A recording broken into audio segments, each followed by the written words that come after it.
the asset registration. What asset can be registered for collateral? If it is landed property, do you need to have all the documents before you can register? What is the stage of documentation before you can register? And the last one is just a comment. Yes, sir. I'm wondering if it is fair for the lender alone to appoint the valuer to determine the value of your assets. Thank you. Thank you. So thank you very much. That's a very great question. Let's try and answer the first two, since the last one was a comment. So the value of in fact, the question you asked is in two folds. By using your assets, what this regime is trying to promote is for you to be able to use one asset to access multiple sources of credit. So if I am a lender and you bring an asset which is worth maybe 1 million Ghana cedis, and I've just taken 100,000, it means I have 900,000 worth more of the assets. By the operations of these provisions here, you are permitted to visit another institution for credit. This does not even bring in the need for any discharge. That first institution must just register their interest of just 100,000 in your asset. That is all. You are also permitted to go to another institution and use that same asset as collateral. Now, the onus is on the second institution or the third institution or the fourth institution to now conduct a search. Find out, oh, the asset is worth 100,000, 1 million.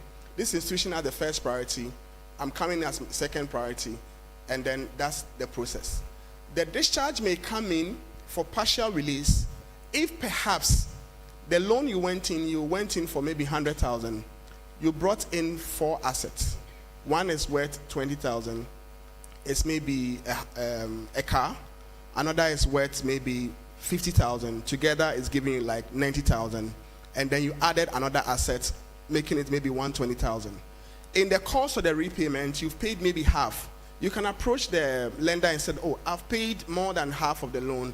Can you discharge your interest in the car? So that is where the release of part comes in. So they can now release their interest in the car. Then you can now use that same vehicle to go for loan elsewhere, because your interest, the interest that was registered in that car has now been what? Released. So that is the whole concept, to help ensure that borrowers can access a loan from multiple sources, or even sometimes from the same institution.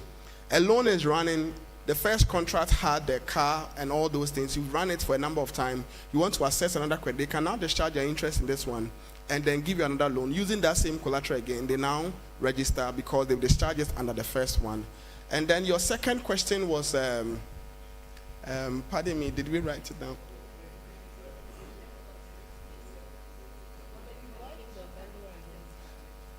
Yes, so the asset, as we listed them there, you don't need to have the asset registered, perfected, and all that. It is actually based on, that is why you mentioned, based on the lender's underlying risk practices. So what we see from where we sit as referees is that some institutions, when you get there, all they also want to do, they also want to advance the credit. So if they're able to determine that this asset belongs to you, they will be ready to advance the credit to you. So I mentioned things like mad houses, which are being used as collateral in certain parts of the country. There's no, all they know is that in the area, everybody knows that this house belongs to this person. Once you're able to give them that comfort, the law gives room for that. So from where the law sits, it allows for all those things. But some institutions will also make sure that you follow through the due processes of making sure that the land is perfected and all that before they decide to accept it. All right, let's take the third one, appointment of an individual. This one is by law. Currently, the law makes room for the lender. It actually gives the lender a bit of comfort to be able to appoint an independent valuer. In the previous law, it was a little gray, but in the current law, that is where it is. So I think for that, I don't know if we would want to address it here now. But it's a matter of law now that the lender is the one permitted to appoint the independent valuer in the event of a default and the valuation of the assets.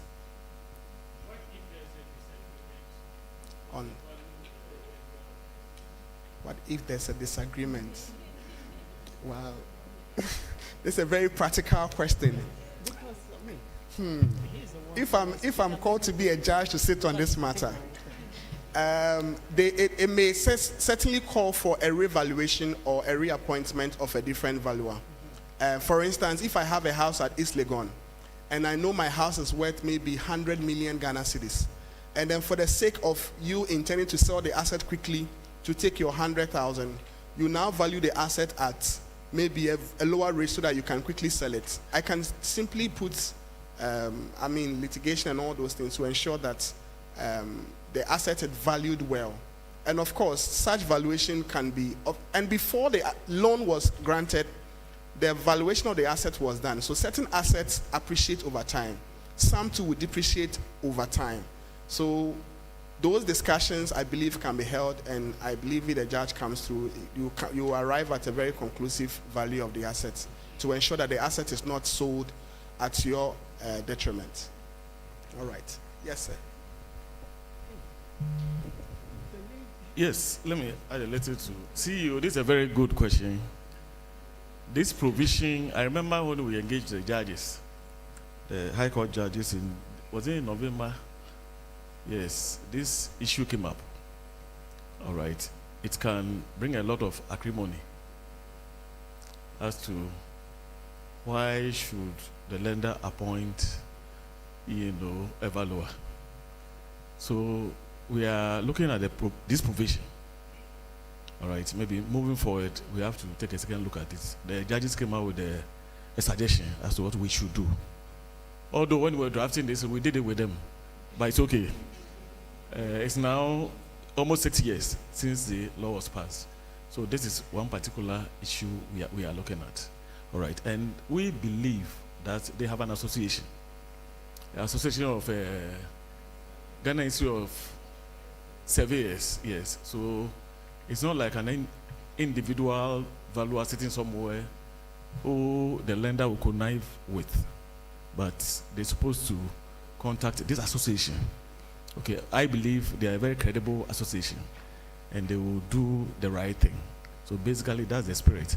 But with that said, we are taking a second look at this particular provision. Thank you very much. Yeah. Thank you. I just want some clarity and then my question. You said that anyone who gives credit is a lender, or yes. And I'm sure most of us here do give credit, and public institutions, government agencies. Can we register our interest in a public or government property? All right, thank you very much. So as far as the provisions here are concerned, if you give credit and there's an asset that is used to secure that credit and changes the credit from just being a simple credit to a secured credit, then that asset, by virtue of the written credit agreement, irrespective of who the owner is, has to be registered. So the law does not say that this asset belongs to government, non-government, so it should be known. Irrespective of who the owner is, the asset ought to be what? Registered.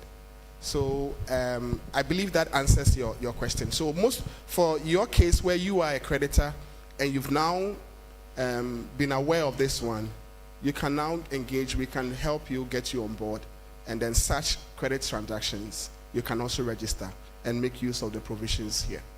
All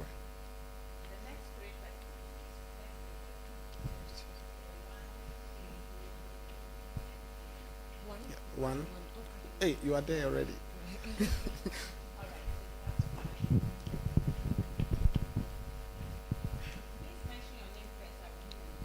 All right. My name is Frank Kabwaje. I want to find out, some banks, they are fan of transferring the assets into their names at the Lands Commission before granting the loan to the client. So if it happens like that, now you said it is not necessary to transfer the assets or the title. Yeah. So in this case, if a financial institution do that, can I report that financial institution to the collateral registry or what? Okay, thank you very much. I think we have a department that handles those reports. They are not supposed to. So is it financial stability or financial stability? Yes. So there's a department, but once you get to us, we can let you get in touch with them to report the institution who is doing that transfer. So there's a department. We are here as Bank of Ghana.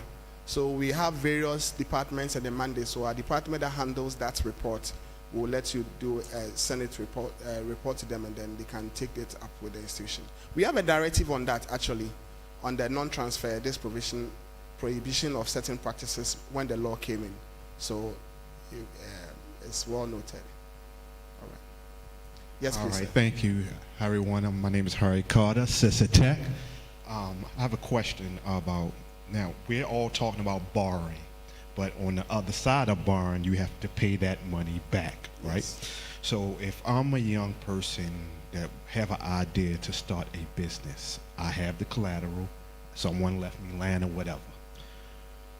Once I start that business, how long, or is there a grace period to develop that business before we have to start paying it back? Wow. Thank you. This is a very deep and great question. So you have an asset, you started a business, you're going in for credits, and then you know that there's a grace period by which you can now start seeing profit out of your business. So your question is that, is there a grace period? I think this is very institution specific. From little information, I know some institutions have certain product they sell. Come in for a facility, start paying in a year's time.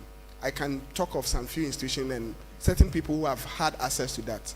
So what we may probably recommend is that you may have to now find out from which institution and which products they have that can help best meet your need. But I know some of them have certain products that you come in for the facility. I think some happen even during the COVID season, where some credit facilities were deferred to be paid maybe in a year or 2 times. So you have time to build capacity before you can now go in. But then the moment you go in and you now have the assets and that transaction goes through, then this provision now kicks in and you can now start your repayment from there. So I recommend we have about 23 banks, a number of microfinance. We have some of the savings and loans rural banks. You can probably engage them and then see how any of them will be ready to take in that offer, knowing the kind of potential they can see in the business. And then I believe they can take it up from there. All right. Okay. Hi. Good afternoon. Good afternoon. Yes. So my question relates to documentation and also the definition of credit agreement.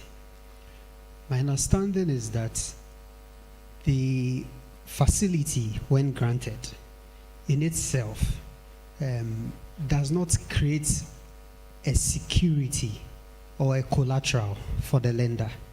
And so if we are looking at movable property or immovable property, we will need further documentation. For instance, a mortgage over a landed property or debenture over other movable assets of the company. Now, in terms of registration with the collateral registry, what exactly constitutes the date for the creation of the security interest? Is the security interest created when the security document, in this case, the mortgage agreement or the debenture is executed? Or it is when the facility agreement is executed? And I ask this because the definition of a credit agreement, as you projected, covered both the documents that creates a security interest and then the credit facility agreement. So for purposes of registration, when is the security interest creation date? Okay. I think this is a very long debate. That's why I'm smiling. I'm just looking out for who's to pass the microphone to. Okay. All right. So to our best of knowledge, what the moment you enter into that credit agreement and then the mortgage is created, a security interest is more or less, you can create a security interest even without having to have disbursed the facility. So I could create an interest in your assets and still be ready to register it. And I believe that would help answer your question in the regard that the moment the facility agreement is executed, by provision and the spirit behind this law, that date is what you should go in and then register, irrespective of when probably the other additional documents would now be created. Because you are now telling everybody that you have an interest in the assets. I know where you might want to take this one. We can pick it up probably when we are done, but this is just a quick summary answer I can give you just to help you understand it. But for what we are picking here, all intent and what we are picking here, we want to see the credit agreement date or the facility agreement as you use it, captured here as your interest date. There are discussions to bring in all the other forms of dates in the system for capturing purposes and to know what is really happening. But for now, we pick the agreement date as you have it. Yes. All right. Thank you very much.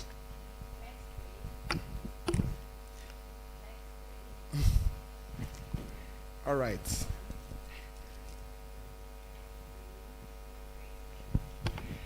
Okay. Hello, my name is Catherine Krobeduse, and my company name is Eden Tree. And I agree when you say that a lot of us are lenders. Now I understand that a building is not movable, a car is, so one can use a car. But here is the situation where we lend to retailers.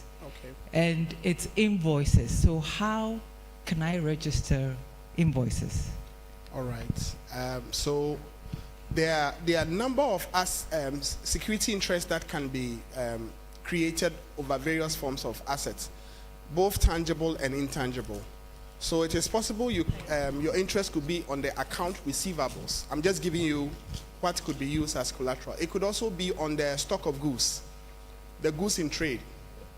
They could also be collateral. We've seen instances where garages have gone for facilities from lenders to purchase cars, and the cars are what they are selling. But the cars are the same, the car were what was used in the credit agreement as collateral. The thing is that the asset which is to be used as collateral must be specified. So as to whether it is the asset which was purchased or whatever, that asset can be used. In your case, we've seen containers and then the stock of goods also being used as collateral. In the past, you could see a lot of people registering their interest in stock of goods without a container. But now some trend is also coming where the one who is giving off the facility will now register their interest in the stock of goods and the container. So that in the event of a default, if the stock of goods are not there, they can enforce their right in the container, because sometimes the container may even worth more than the assets in the container. Or you stand a right of at least getting something out of what was lost in the process. So this is, I believe, answers your question. I don't know. Yes, so let me Okay, yes, this is a very good answer, Stephen. Just to add a little to it. As a lender or as a lending institution, when you are granting a secured credit, the question you should ask yourself is, when all is said and done, would I be able to realize my interests in the event of a default? So whatever you are accepting, you should bear in mind that the credits or the facility can go wrong, and would I, as a lender, be able to recover my interest by either taking possession of the asset or even selling that asset? If the answer is yes, you are good to go. If the answer is no, think again. Thank you very much. All right. Our next. Yeah. Thank you. I'm Gifty Brodo. Okay, Gifty. Yes. I'm in the poultry sector. Okay. And we I'm glad Bank of Ghana is here, and also the credit, is it the facility, the bureau you've opened, the registry. That's a great milestone Ghana has achieved, and even the neighboring countries are learning from Ghana. That's great. But I'm thinking it would have been great if you could go further as Bank of Ghana to think about industries, the interests of industries. The industries are the engine of, growth for our economy. For instance, my industry as poultry sector, our interest, the credit interest is so high that we are not able to compete with others. And I know it's not just poultry, other industries as well is affected. And so if Bank of Ghana could maybe go and strategize again together with the government to see how best you can actually assist industries to be able to compete at the global level. Because we are, it's like the banking sector has been structured to favor the total buy and sell. If you go to the bank and you apply for facility, if it is a total, you are coming with 20 containers. They calculate it's 1 cedi per container. I'll be able to get such and such. Quickly they release it. But if you want facility for industry, that is that is going to create jobs in the long terms. But we think about short terms, what quick can we get?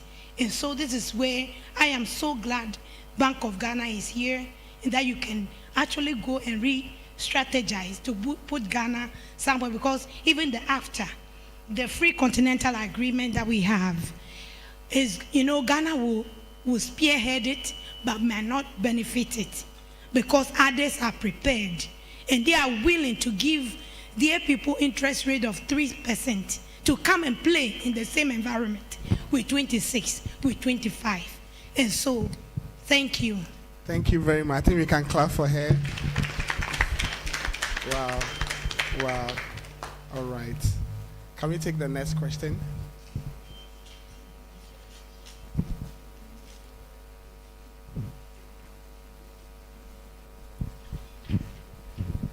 Hey everyone, Nakia Carter again, Sister Tech. Very quick.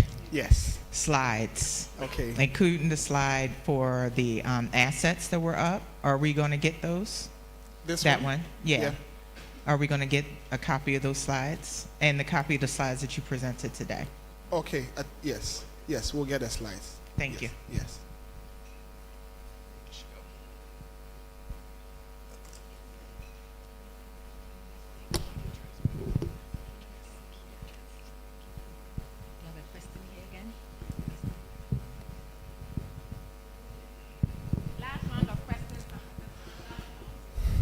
Okay, thank you. So the search portal, yes, we realize that we have the borrower, the collateral, and the security interests. Okay.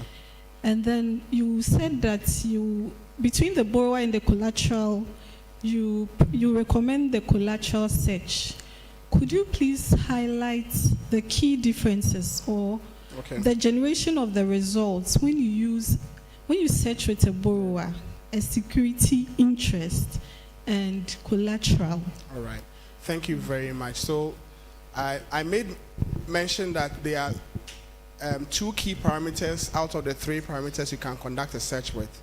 Now, the emphasis at the collateral registry is on the collateral. So when you are doing any search with us, your focus should be on the collateral, because we have other places where you can conduct a search on borrowing, who has gone for credit and all that. But the emphasis here is on the asset which has been pledged as collateral. Now, how we have made that possible is that you can use the borrower to do a search, but your intention is on the assets related to it. Now, when you use the borrower to do a search, what do we mean? Somebody is coming for credit from me. That person is a potential borrower who might have used his assets as what?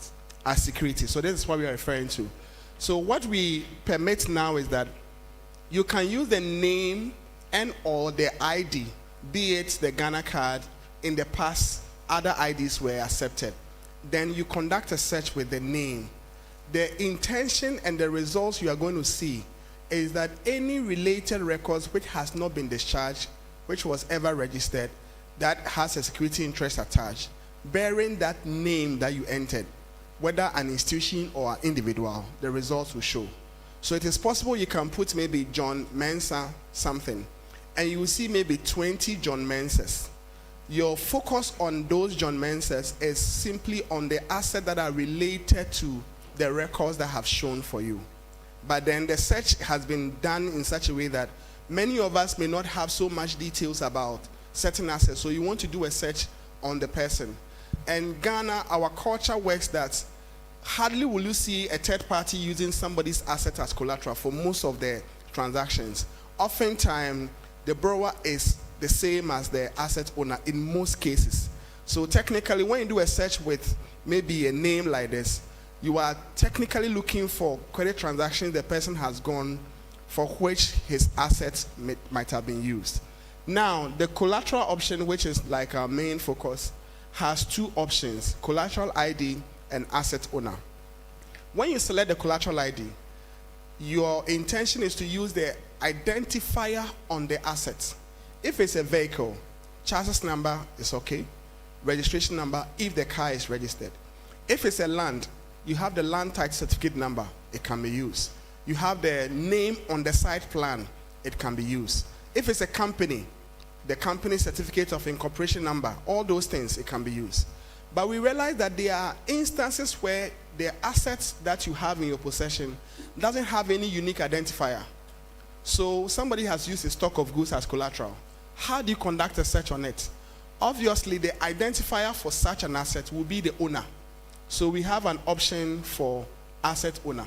So when you now select asset owner, you are still searching on the asset, but the identifier you are using is the owner that helps you to identify the asset, which is one of the things we brought in not too long ago with the hope and intention that once we build enough data on this, you can just pick any asset, and once you know who the owner or the owners have been, you can easily find the asset without having to worry about any other ID. So if I have someone's company and I know the person I've gone, I just pick the name, I put it at this place, and I should be able to find the collateral that relates to that transaction.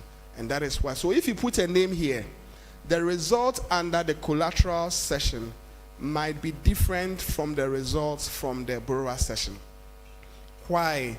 It is possible that you find a John Mensah who has gone for a loan but used an asset that did not belong to him, or you could find a John Mensah here that is an asset owner, which is different from a borrower that has gone for a facility who is also called what?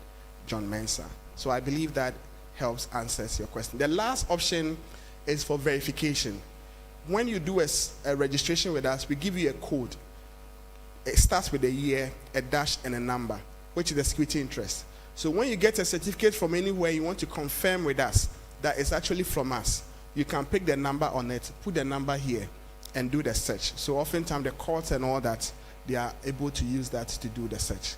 So the only time you can use this side is when you have access to that security interest number, and you can now confirm the details. If you put the number there, and the details no longer shows, it means that that facility has now been discharged. You can write to us and we can pull it from the archives and then let you have it. Thank you. All right. I think CEO, yes. Last one. Wow. Okay. There's a last one after the last one. So microphone too. Okay.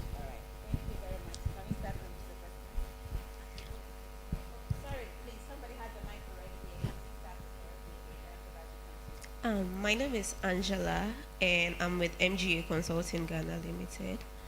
My question is, let's say I take a loan from you and then use an asset, my asset, as a collateral, and then along the period, I've been able to pay 60% of what I took from you, and for some unforeseen reasons, I can't pay the 40% remaining.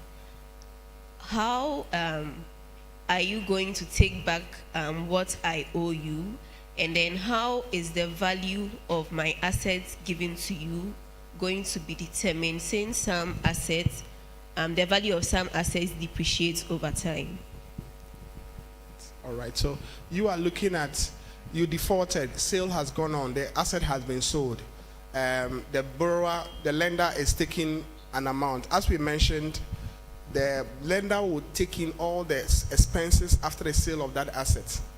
If it's able to cater for all, then good for the lender. If it is not, there are certain provisions for attachment of other assets and all that, because you've paid some and then the asset has probably depreciated and all that. So maybe you took 100,000, you've paid 60,000, it's left with 40,000, you defaulted. Your asset value has now gone down to maybe 20,000. When they sell your asset, they can still get 20,000 to set off the loan. You'll still be owing them how much left? 20, right?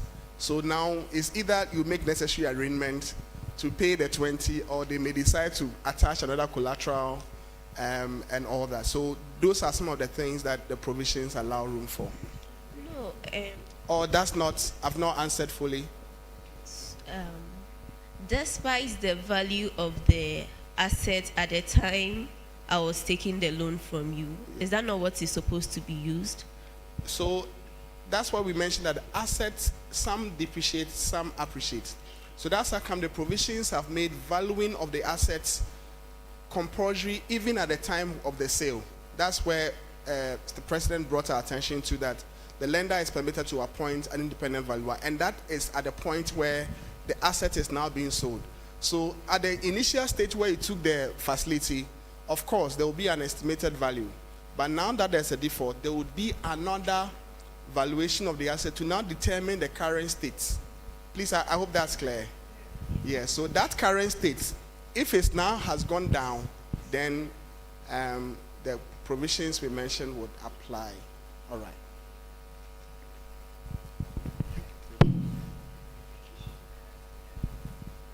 If it's a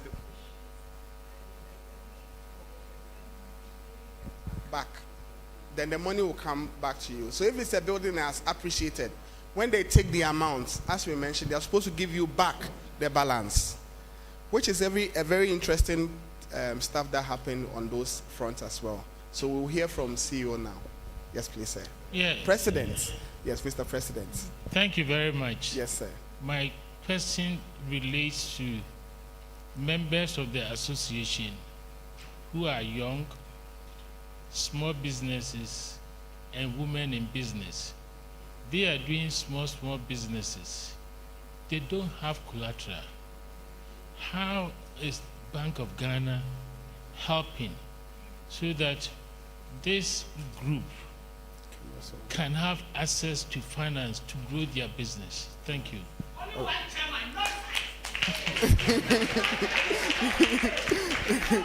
All right. Thank you very much. Thank you very much, and well noted. I think one of the key things that this law seeks to address is not only on collateral leg. In fact, from where Bank of Ghana sits, it's not mandating that take collateral. So if you've noticed, most of the discussions we're having was on credit.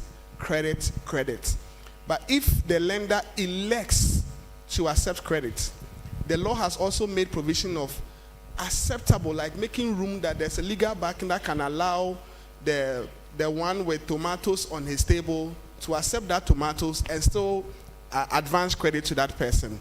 The business, the stock of goods you have, what you have, be able to accept it and still advance credit as a way of a backing that if there's a default, I can come in and realize that perishable facility and still go on.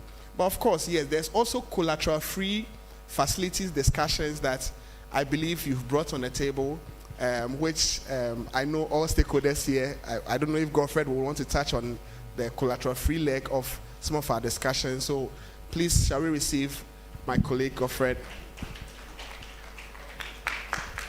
Okay, so thank you very much. Just a little on what you mentioned. So, like Stephen said, this is dealing more on if the bank is actually asking you for collateral. But I think, Mr. President, what I would add is the fact that these startups or small businesses should try and formalize their business in a certain way. And I'm saying this because we are working on a project where banks will rely on cash flow, you understand? So that if those cash flow is properly recorded somewhere, then without a collateral, the bank can look at your cash flow and then take a decision. But here lies the case where these small businesses like to do a lot of things outside a formal way. And so they want to make payments, they want somebody to make payment, and they are always asking for cash. But if you route these payments through the banking system, obviously you are leaving some footprint that the bank can rely on and take a credit decision. And so the advice is that we should make sure to formalize our small businesses. Leave footprints based on the transactions that you're doing. And when these systems become fully operational, there's a footprint, and then a bank will be comfortable to grant you credit based on your cash flow. I hope that also helps. Thank you. Thank you. Thank you very much. So I also have a question. First of all, to thank you for your presentation, and then for the assets that you can register. What if I have shares in the business? Is this something that I can register with the registry? Then secondly, certain times, some of our businesses, they go through liquidation. In the event that, I use my business as a collateral and it happens to go through insolvency, how do you treat a case like that? Okay. Thank you. Thank you very much. So shares are some of the things that can be used as security or collateral, but this law does not apply to it. So we have another department called the Central Deposit Security, that's CSD, that handles shares which have been collateralized. So there's a whole mechanism around that. So yes, if you have shares in a company, it can be used as security, but that's registration, or the lender that elects to accept that shares will not have to report it to the collateral registry. They have to register it with CSD. So that's on that front. So the exemptions we mentioned actually means that they can be used, but then this law does not apply to it. So if you have an aircraft, the aircraft can be used as security, but when it comes to things that the law applies to, it is not this provision. There are laws that apply to aircraft that is being used as what? Security interest. So with the ships and the other forms of exemptions we mentioned, like the shares, treasury bill, and all that. Your second question about companies which have been used as collateral and then have undergone liquidation, it's a very interesting, I think some are real cases that we've seen in the past. That's where the bank appointed the receiver and all those things. I think probably after the session we can have a discussion on that one. If some of our team members are here, we'll be glad to share some insights on how such stuff are discussed. But obviously it will mean that the lender will be at the loss in this instance because there's no longer an asset that can be realized. And that's what my boss said. Realizability of an asset is also very key on the part of the lender when they are now going into advanced credits and use a certain kind of asset as security. Some are unforeseen, but then it's all part. Thank you very much. Can we take the one? And to talk. Okay. So that my last, the last of the last, after the last. Yes. Okay, good morning. My name is Samira. Okay. Okay, this is the situation where I have a property. Yes, please. It's a business. Then the building is finished. I need money, a loan, to buy equipment to start. Now, the land I built the property on has a problem with families. It's in. Hey. So I should bring Lands Commission. Okay. It's with the Land Commission. Okay. And it's been years. Okay. Back and forth. They give what they call judgment to go on. The next day, another family member comes. Wow. Now, I have applied for. The banks will not give me loan because I don't have a title to the land. But there is a structure on it. Okay. A complete structure. In this case, it's a hospital. Wow. It's a 6th-floor hospital. What can be done? Because it looks like it's not going anywhere. It's not going anywhere. Lands Commission is not willing to stand in, deal with the people, give at least provisional certificates, and then for us to move on. And if nothing is done about it, I'm sure with time the building will deteriorate. Wow. So I don't know. What can you? Wow. So. And then my the second question is with startup businesses. Okay. You find banks following you to become their customer, for you to become their customers, but they will not fund you because you are a startup. So the question is, when do I have to build myself? Then the same bank will come and then say, we want you to be customers, when they could have helped. Wow. So okay. That's my I think for your first question my it's a whole debate, which we might need to bring Lands Commission in there. But as we mentioned, every bank also go through certain risk profiling. And I want to believe when they are done with their risk profiling, they have to advise their management to see whether they want to off-lend at the back of that security. But the question now too is that they could lend at the back of another asset.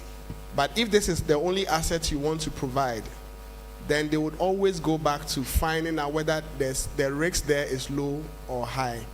I want to believe they want to work against the worst case scenario. Collateral is actually the worst case. We are not expecting everybody to default. But then at the worst case, when the worst case happens, there should be something, it's a risk mitigation method. So if they now know that what they are going to fall on is also problematic, then it means that the onset, they may decide not to go in for it. But that's where my colleague mentioned the cash flow records and all those things. I believe when you approach certain banks with your records and all those things, they may be able to advance credit at the back of something else other than that building. But it may not probably be to the tune that you may be looking for. If it's huge, they may demand certain kinds of assets. Yes. Godfred, you want to? Yes. I think banks are not the only source of funding for such ventures. And we feel that sometimes we rely so much on the banks, and so when they fail us, we think that's the end. There are other sectors that provide these long-term financing. But you still need a bank guarantee for those venture capitals.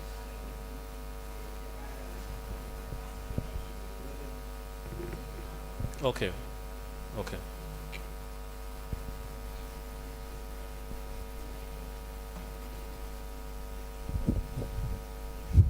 Yes, this is just to add a little to what my colleagues just said. So Samira, I believe you're having these problems because the word search is missing in your discussion. All right.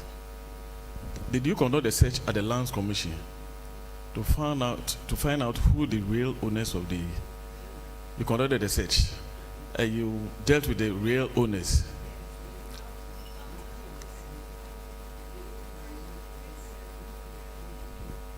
They've done what?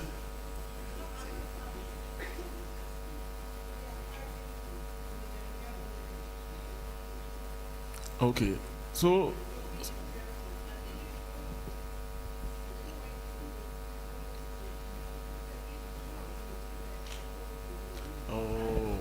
okay. I get it. I get it. It's a very unfortunate situation. This thing can be very draining, you know, yeah.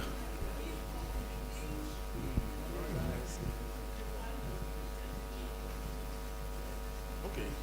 I'm happy she said she conducted the search, and then, you know, I'm trying to draw your attention to the other search that we are talking about, you know. At the collateral registry, it's not about ownership, it's about encumbrance. So before these discussions, we are not aware that we should conduct the search at the collateral registry. Now you know. Okay, so you are going to purchase something, a house, whatever property.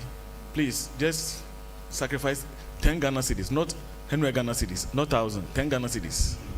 And then you don't need to physically come to Bank of Ghana, but everything is done as was showed, you know, this morning. So very important, conduct the search. All right. If even you don't get any result at all, it's still a result. It's not only individuals who conduct searches, individuals and lending institutions. The police, yesterday I had a request from the Ghana Narcotics Control Board. They are conducting a search on an individual, on the property. All right. We receive requests also from the law courts. They also conduct searches. So very important. Please take the search, especially for your sake. The search, you know, session. Please imbibe it very well. This is not going to be the end of our discussions. In case you have any other issue or discussions after here, please, our doors are open 24/7. 24/7 meaning it's online. Not that we are there 24/7.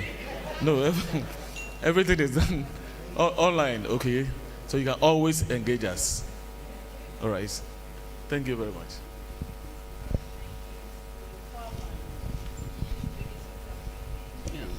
Hello. Pacho, ewia me ka brofo a na me tie me ya. We dey me say me fenche me. Me kasa edikan ekoma me papa chairman. Ene omama koma to me him.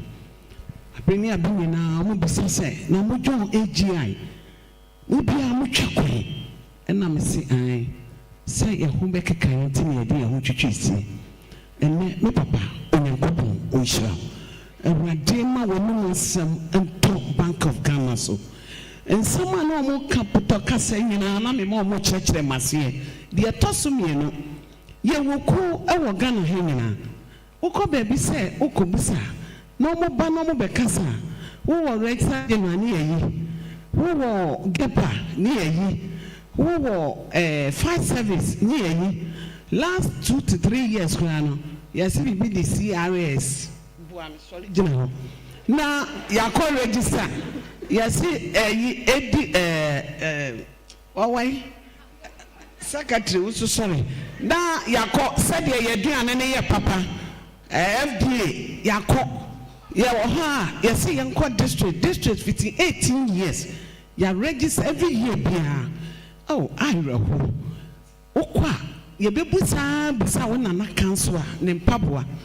Yeah, my big Mama, Mammy, come asem. A super me soon. Now, me catch me, Mammy Mary, say, my bemo. Na say, me, ya papa, ya chairman. Bien no, ebisa, ya no mon kola, ya stati bobra. Se Bank of Ghana moye. Na yan so, ya no mon yamon pe, na entumponya. Ni hunya meka. Yes, say Bank of Ghana on the theater. Na amaye. Ye don't for ye will make bon ko baby as some doors. And so say nipa ni ba o behwe nipa.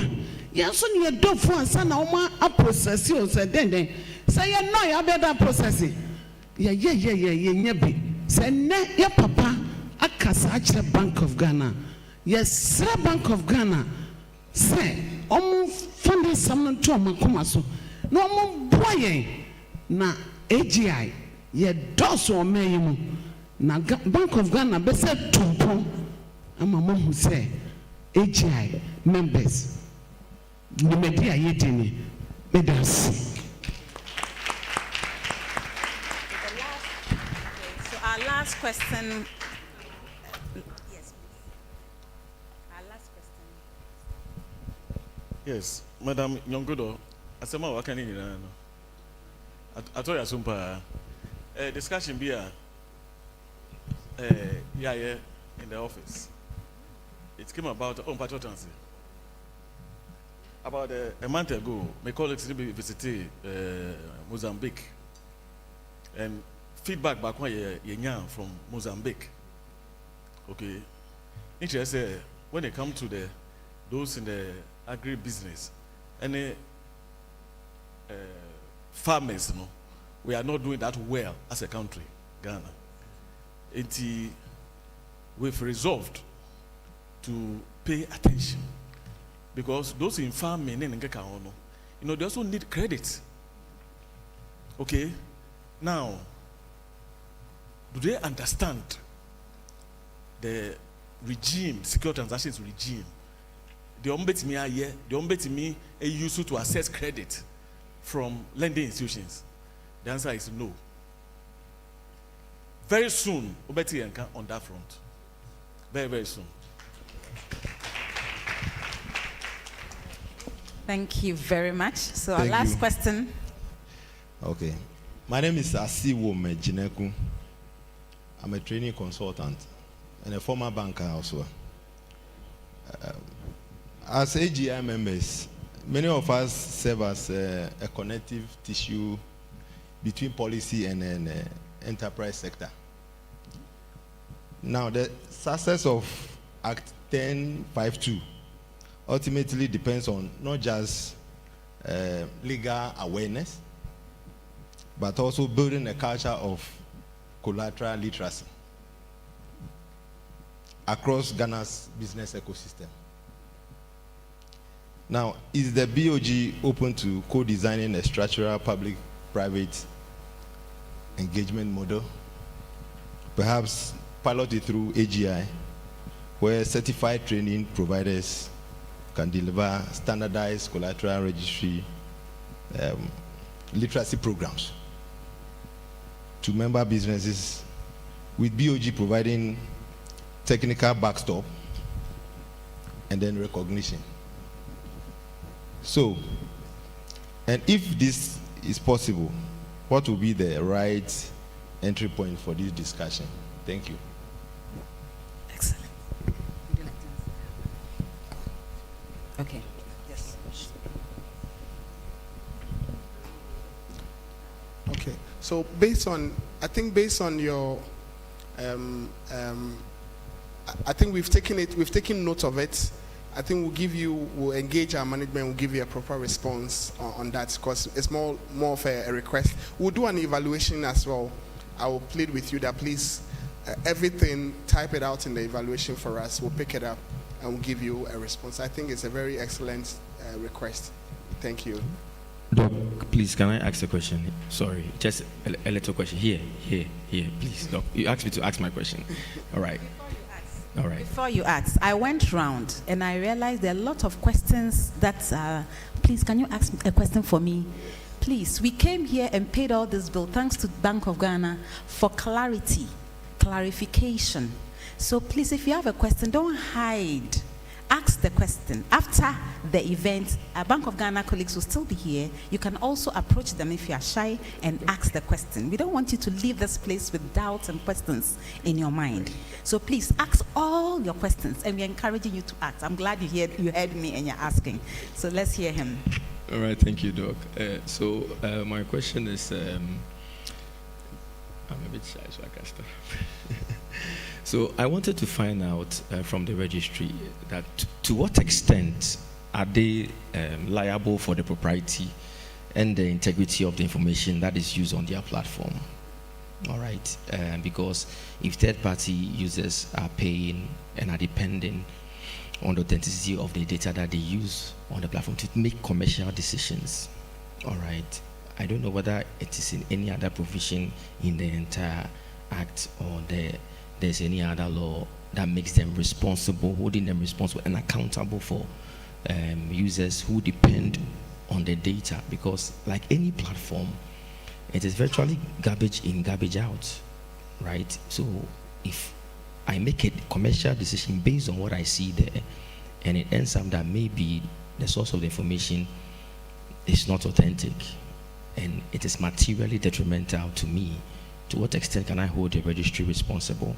And the second one, just to add to our mother's sentiment, I don't know whether there is any intended collaboration between the registry and organizations like the Ghana Commodity Exchange, because when it comes to farmers, the exchange is running a warehouse receipt system, okay, whereby goods are deposited in the warehouses of the Ghana Commodity Exchange, and then lenders depend on the warehouse receipt to lend to these farmers. So are you working with the GCX and other organizations like BOST and Cocoa Board when it comes to some of these things? Thank you very much. All right. Thank you very much. I will touch maybe a little on your first question. I think it's a very great question you asked.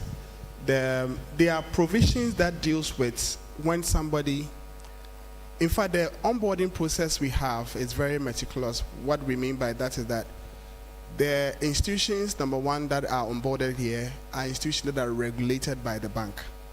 So to even come on board, you have to come through the BOG. That's the first leg. Second leg is they also submit returns. They are the banks and all that. Third, we also train them before we get them on board the platform.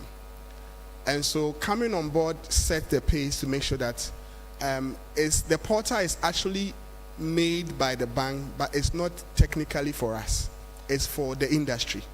So every financial institution that we regulate, in addition to the non-regulated ones who come on board, go through this process before they get on board the platform.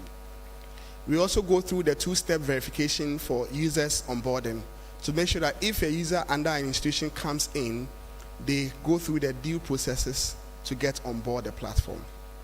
Now, if all these things which have been done to get the institution, for one reason or the other, an institution registers, or a lender registers a security interest fictitiously, for what reason, or it's very, very rare. But then I think just recently we had a lender who said that a facility that was supposed to have been registered is no longer there, being that the borrower had gone into discharge. Further interrogation revealed that it was actually the borrower that the lender permitted to register on their behalf. And for that reason, when the default happened, the individual went into discharge. Your question about whether you can work with this data, we'll tell you that you can work with this data because it's coming from the industry. We won't say it's not garbage in, garbage out. It's actually garbage in, garbage out. But then the garbage in, garbage out happens in a controlled environment where the lenders go through the various processes. They go through their loan books. They make sure their institutions, users go through, and they register their interest with the Bank of Ghana. The fields and the system we have there too have also been designed to make sure that you capture the data as per the required field.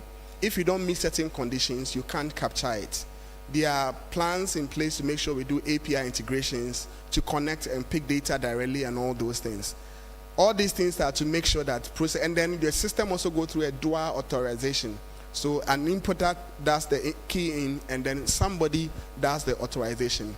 So if it goes to an extreme that a bank is able to connive and put your asset in the system, there's a provision in the law that deals with that institution who goes into fictitiously register that facility. So if you have an asset and somebody goes in to use as collateral, for some reason it was registered and the bank, I mean, you can just imagine, I'm thinking how a bank will go to that extreme to do all those things. But then we also have a disclaimer that the information you find there is as registered by the parties. So we also have a disclaimer because we are a referee in the leg. We help the lenders come on board, we help the borrowers come on board, and then we give the football field, everybody play. But then we also have to make sure we issue a disclaimer on the data set that you receive from us. Yeah, so a quick addition. Yes, you are right, perfectly right. An individual, as we learned this morning, the definition of a lender has changed. Okay, me and you, we come under this law. You don't necessarily have to be a registered lender. Now, so you can be in your house and just enter anything. Oh, come on, everybody will be fine until there's a problem. Once there's no problem, Ghana, we will not see. Mind you, the system we are operating is what we call notice filing mode of registration. Okay, where lending institutions, or what we call registrants, you extract the salient features of whatever instrument is creating that particular document, and then you register, you throw it in. Okay, so you'll be fine. This as against the document registration. Some countries still do document registration where registrants take the agreement to registry, collateral registry, register it for me. All right, so you can register, you can put in anything. You'll be fine until there's a problem. And problem being that there's a legal issue. That's when you realize your problems will begin. For the regulated financial institution, we don't have a problem at all, because they know the penalties they will suffer by feeding Bank of Ghana with wrong information. That in itself is a big thing. All right, our issue has to do with those who are not regulated, like me and you, who are not regulated by Bank of Ghana. Those who are regulated under SEC, SEC, they also have some institutions, so we collaborate with them. They are also on their, on the institutions they regulate. All right, so basically that's so. Yes, the law recognizes the fact that yes, there might be instances where people enter wrong information, but the liability is on the lending institution or the registrant to make sure you put in the right data. If you don't do it, let me emphasize, you'll be fine. Pray that there's no problem. But once there's a problem, that's when you realize that the law works in Ghana. All right. Thank you. Thank you very much. All too soon. We've come to the end of the questions. We have just one more question, but before we that, I think we have to give a big clap to our friend. Thank you very much. Thank you so much. I must say that I was just looking at all of us and I realized that our eyeballs are wide open. We are alert. We are encouraged by what we are hearing. And I think if they ask us to even stay up to 6, we are ready to do that. The questions are a lot. But we are grateful that we've had this forum and platform to ask these critical questions. Before I ask Mr. President to give us our last question, I'd like to ask one small question. Do we think there's been a mindset shift since we started? If you agree, can I see your hand up? Mindset shifts.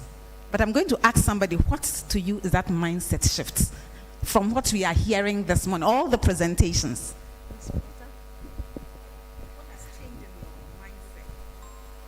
For me, it's just having actually the knowledge of what's going on, because there's a lot of programs and money around, but not a lot of information telling you exactly what that means and how you can access it and where to go and who to talk to. So, yeah, that's my mindset.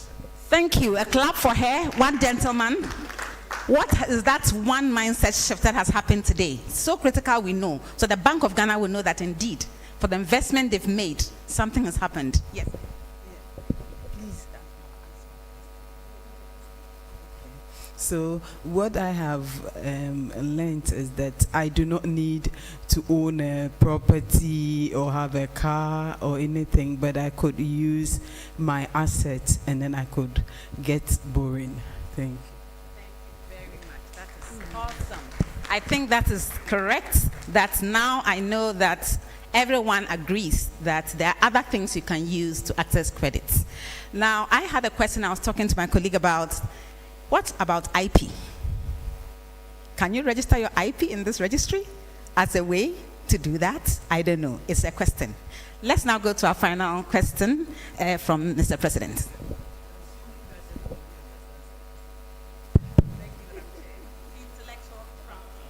Thank you very much, my National Treasurer, for the good work you are doing. I would say it is not a question, but since we are discussing borrowers and lenders, I want Bank of Ghana, even though they have made a promise that they are looking into my question of how they can support the youth, women in business and small businesses to access finance. If they can really, he said they are looking into it and very soon. If they can bring forward their soon, that would be very, very helpful, because I don't know what soon means, whether it's tomorrow, next week, week after, I don't know, because there's no job. No white-collar jobs these days. One has to find something to do to survive. And if you're a fresh graduate and you want to start something, you need capital to start whatever you want to do. And if your parents are not well-to-do, you cannot have the money anywhere.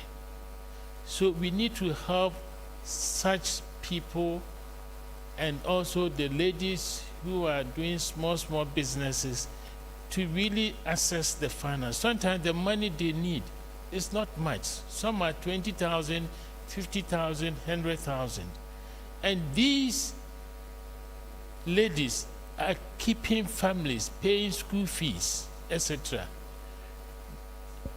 If we can help them to access finance in a way without providing security, and if there's a protection that they can be offered to them, it will really help in a great way to even reduce unemployment in this country.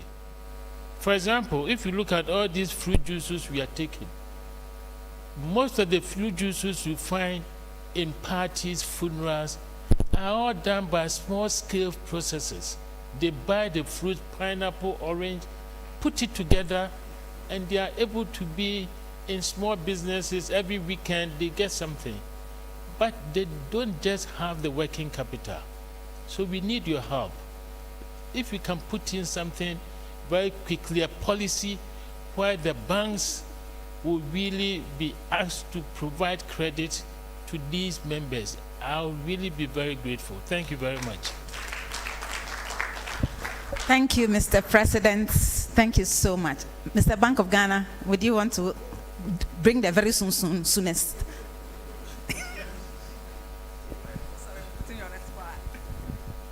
Mr. President, well noted. Thank you very much. There, obviously so.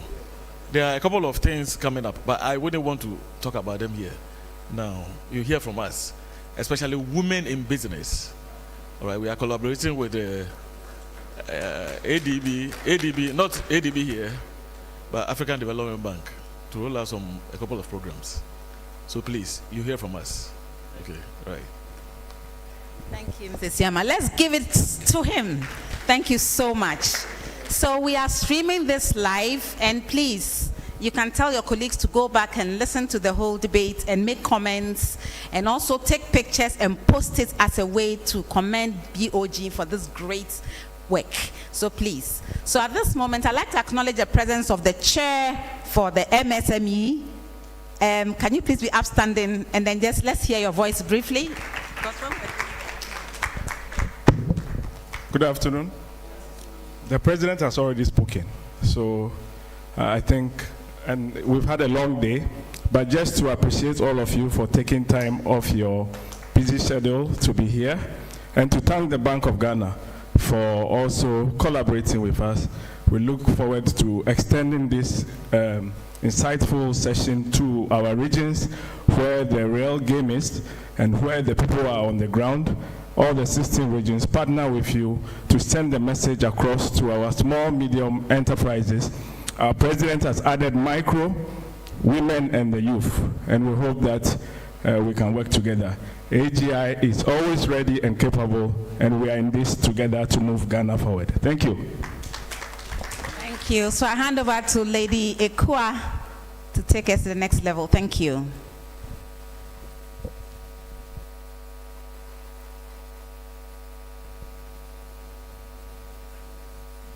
Hello. Yes, thank you, Dr. Maureen.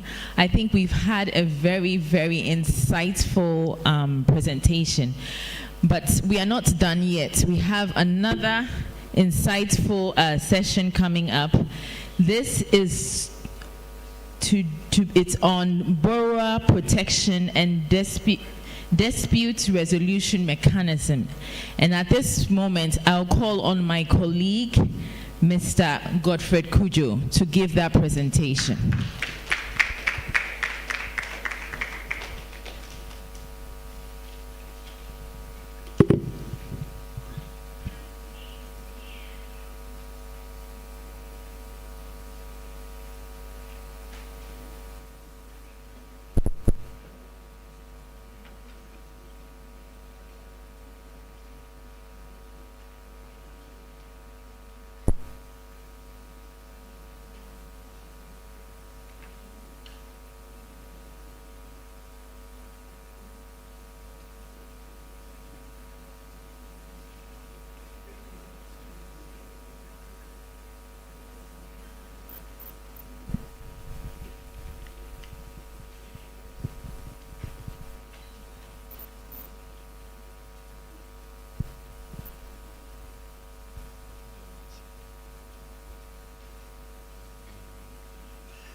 Okay, so please, whilst they are setting up, just a quick reminder. I remember at the beginning I told you that for our participants, there are just two things we require from you.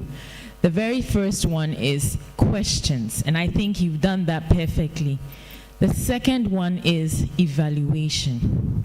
As I said, if we don't get feedback from you, we cannot continue having these insightful programs. So as the presentation is going on, I will be dropping a QR code for the evaluation forms. So if you could please just take a quick moment to let us know your feedback on the program. It will be very, very helpful for us. So thank you so much. We'll be taking the next presentation shortly. Thank you.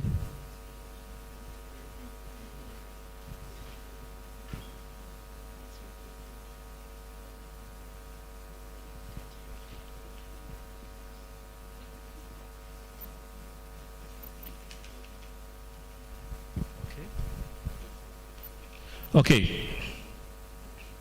So, good afternoon, ladies and gentlemen.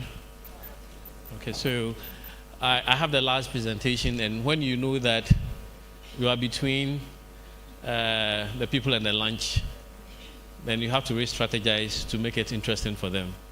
So please pardon me. I'll finish very soon for us to go for lunch. Okay, so I'm just going to highlight a few things that you'll go home with to help build your business, knowing that there's a Borrowers and Lenders Act, and there's also another infrastructure that I'll highlight on, and then maybe in another time we would meet again and go into a more detail. But then let's first of all look at responsible borrowing, and then before we do that, I want us to do just 5 minutes to do a quick exercise. I think there are a lot of questions about startup businesses wanting to open up and want a facility. And I want to also believe that there are a number of industries or companies here that also offer goods and services on credit. Can I please have, just show by hands if you do that on credit? Almost all of you. Perfect. Then let's do this. Let's say we are confronted with two companies, a startup and then a school. We have a small startup called the Putomputo Enterprise. This gentleman has a shop. He deals in plastics, bowls and all that. And what he wants is he needs some goods to open up. So he needs more plastic goods to open up. And then also we have AGI International School.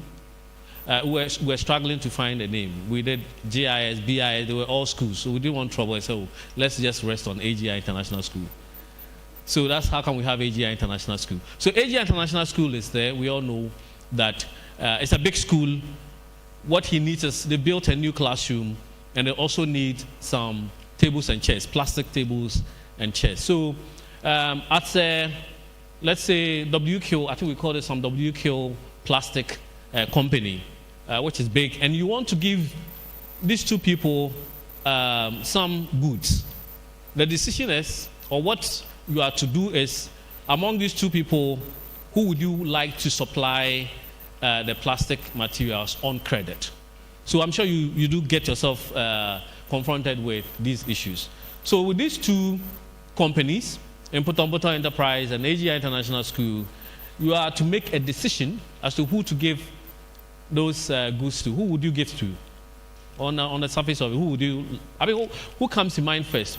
Who would you want to give the goods to? Just AGI, or be nice. How about Putomputo? You don't like the name. All right, so we are going for AGI, but I'm sure we'll have somebody from Putomputo. Perfect, thank you, a good man. Okay, so as typical as you do, you ask for some background checks, some documentation. And so we try, let's start with Putomputo. You ask Putomputo to bring you some documents. And he tells you, yes, I can give you invoices and a receipt that shows I've been buying, where I buy my small plastic for my business. We ask AGI to present some documents. They also come in with their enrollment data, show you the cash flow, knowing that school fees are coming in. They show you their payment plan if you give them the goods. At this point, anybody changing their mind? Whether there's anybody changing their minds? You still stick to, you're a bit, well, but let's see. I have some more information for you to make that decision.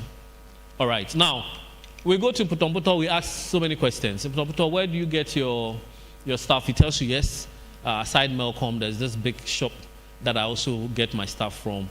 And then you try and then send your people to go and ask, yeah, yes. Putomputo comes to us, he's always been buying items, and then he pays with cash. You try and then find around the neighborhood, and then they also say, yes, anytime we need plastics, we go to Putomputo. Now, you ask Putomputo, so all these small business that you started, where do you get your money from? How did you start? And then he says, oh, well, I borrow from a few family members. You ask them and they tell you, yes, he borrows from us. And anytime he borrows, he pays on time. Now, you try and then visit in Putomputo's enterprise.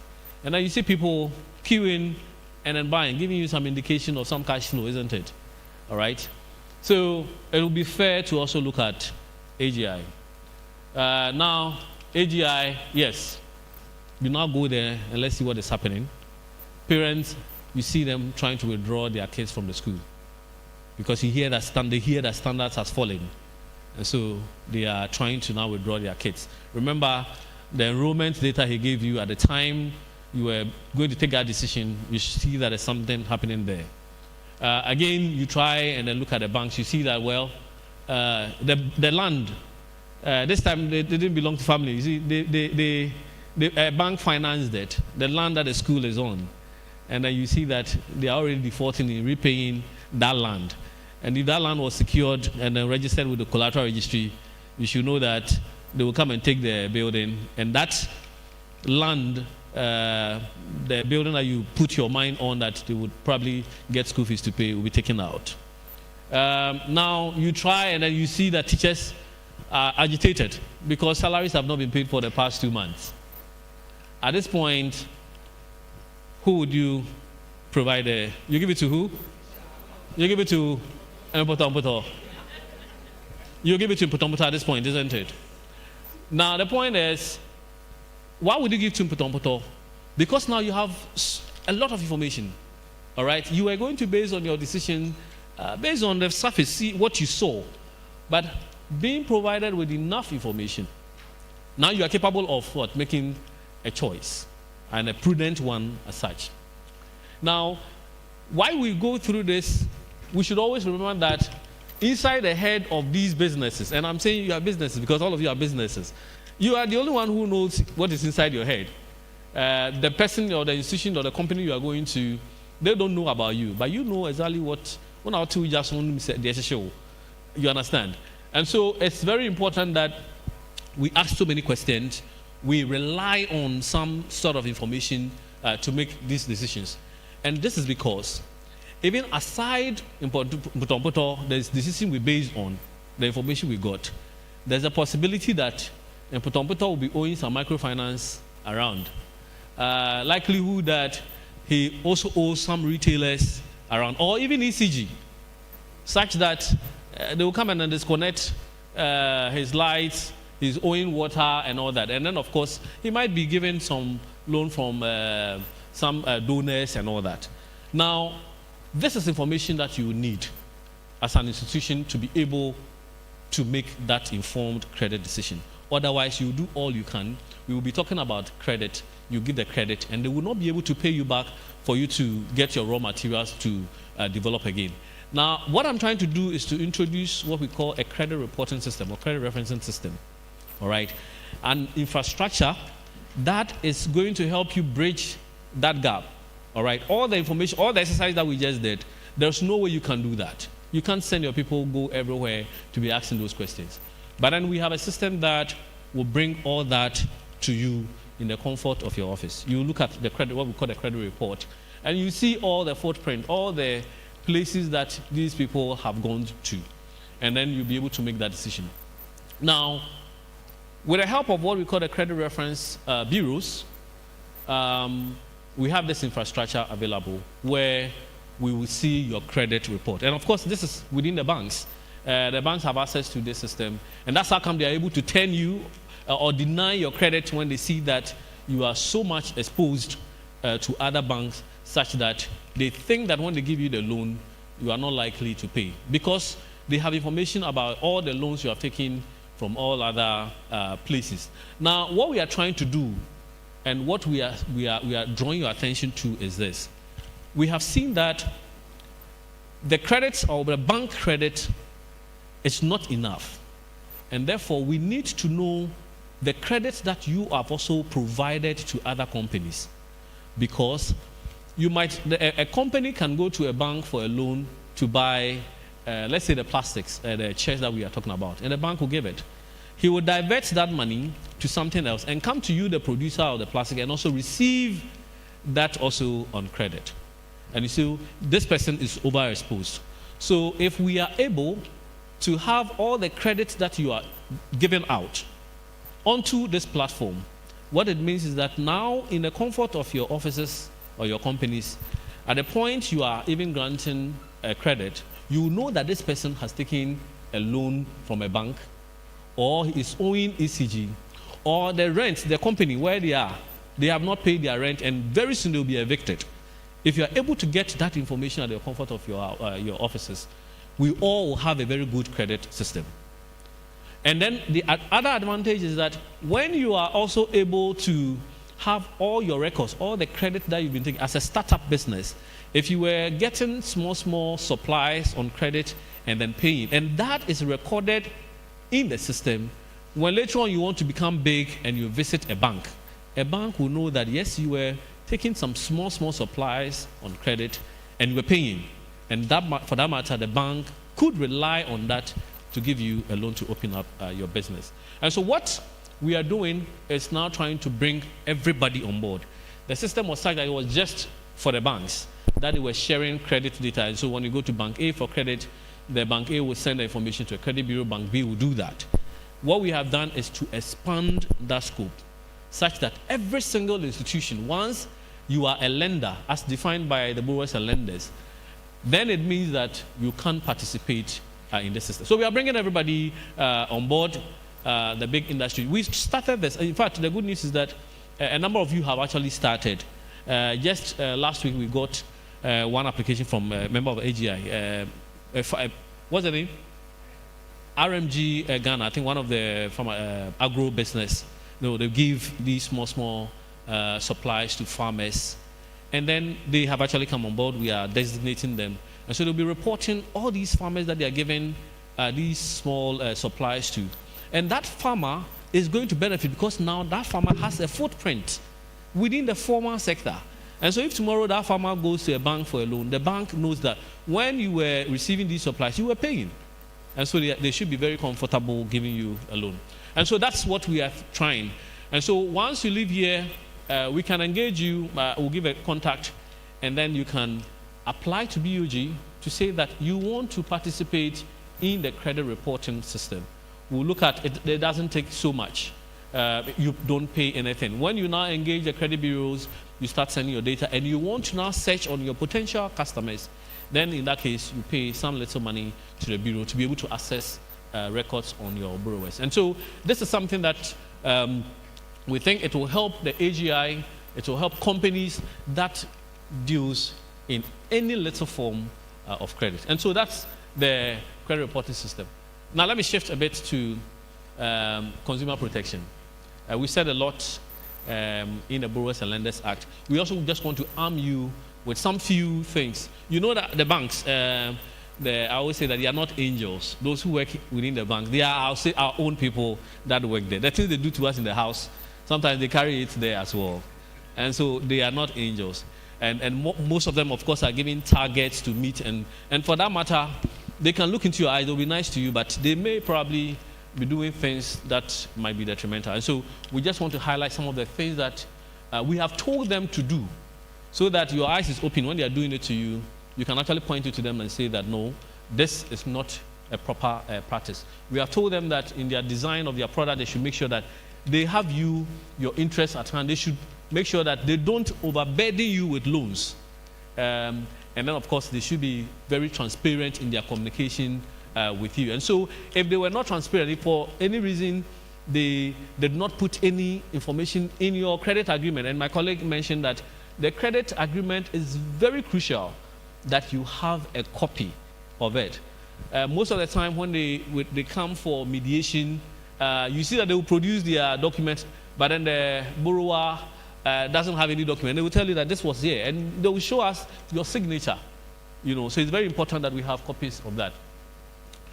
Pricing, fair treatment, protecting your data, and then of course the very important one, they should have mechanisms for receiving your complaint. Every bank has been mandated or has been directed that they should have units to receive your complaint and resolve them. And if there are any issues, that can be escalated to Bank of Ghana. So I just want to highlight a few things that we've told them not to be doing, trying to have the terms and agreement in very minute font, such that you don't see. You tell them to go and print a new one for you. BOG says that it should be readable, and they are supposed to do that. And then those things that they do, they will pre-check some of the things. If it's an agreement, allow me to check and say, I want this. Don't pre-check them. We have banned those things. They are not supposed to do that. Now, again, debt collection practices. They are not supposed to do anything anyhow. Even if you are not paying, we are not saying you should pay. If you don't pay, the credit reporting system will catch you. But for some reason you are unable to pay, they should not be chasing you with military men, corner you when you are coming out of your church. They are already there, and that is not a good approach. We've told them not to do that. When they do that, one, they are breaching that privacy when you were taking the loan, the public, well, the church people were not there. And so he cannot just tell the whole church that you are owing and then grab you as if you're a criminal. That is not allowed. So there are fair debt collection practices that's supposed to happen. Now, a few things. I'm skipping some of the things because these are companies, so I expect that for some of the things you're already doing. But then my colleague mentioned the pre-agreement truth in lending statement. Please, this is a document that I just want to emphasize that he had mentioned earlier. We have mandated that before they approve or disburse the loan, they should give you that copy, that document. Now, in fact, we have said that you should take that copy home. For 5 days, look at it, study it, and then you can come back and say, I accept the loan. So this is more like a pro forma invoice within the banking sector.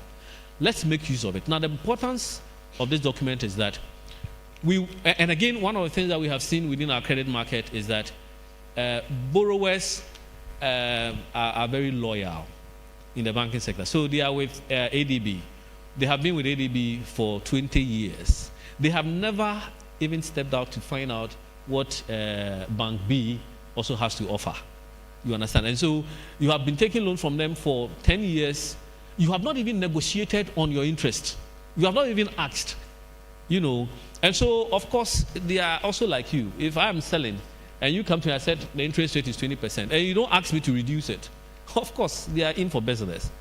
And so it is important that you take this document. We are saying that we should have the power. And of course, we all know that if we don't visit the banks, they are nothing. If we don't go and put our money there or take loans, even now that they don't know where to place their monies, if we don't go there for loans, look, they will all be reporting very low profit because, of course, all the other investments, the rates are very low. And so we should have the power, you know, to negotiate. We are the one buying. And so we should be able to have some power. But, of course, we need to have good track record to be able to do that. And so what we are saying is that try and then fish. I mean, go to other banks and ask for their rates, or they should give you this document. Now go home and then compare and see which one is giving you the best deal. We should not, if we continue to do that, they will be aware that if I don't give you a good rate, you are likely to move to another bank. And so the competition will be great among them, and we, the borrowers, tend to benefit. So it's very important that we look at it. I just want to highlight on one particular fee we call the APR. BOG has been publishing the APRs of banks. Just for your information to compare, roughly, which bank has the highest cost of lending or of credit. So we've been publishing that on our website. Just to say that sometimes don't look at only the interest rate. All right? The interest rate sometimes becomes a bit deceitful, is the word correct? A bit deceptive. Because there are other charges to the loans. And so I give this example. Bank A might have 13%. Bank B would say their interest rate is 15%. On the face of it, you go for which one? The 13%, isn't it? But you see, what you don't know is that Bank A with a 13% might be charging commission fee of 5%, might be charging administrative fee of 3%. You put all that together, Bank B, who says 15%, perhaps is charging a processing fee of 1% and tells you that I don't want any commission. Or, you know, so when you put all those charges together, you see that Bank A, which said that their interest rate is 13%, is rather higher than the one that said the interest rate is 15%. So let's go beyond the interest rate and always ask for what? The APR. You want to know the total cost within a year or for a period of 1 year. How much would I have paid to you, the bank, or how much would be the cost of the loan? And so I want to highlight on this very point, we should all be asking them, and don't be so much interested in the interest rate, but be interested in the APR. I've talked about the credit agreement, and then also, I don't know what Stevie mentioned, the changes in terms and conditions. This is also one area that we want you to also know.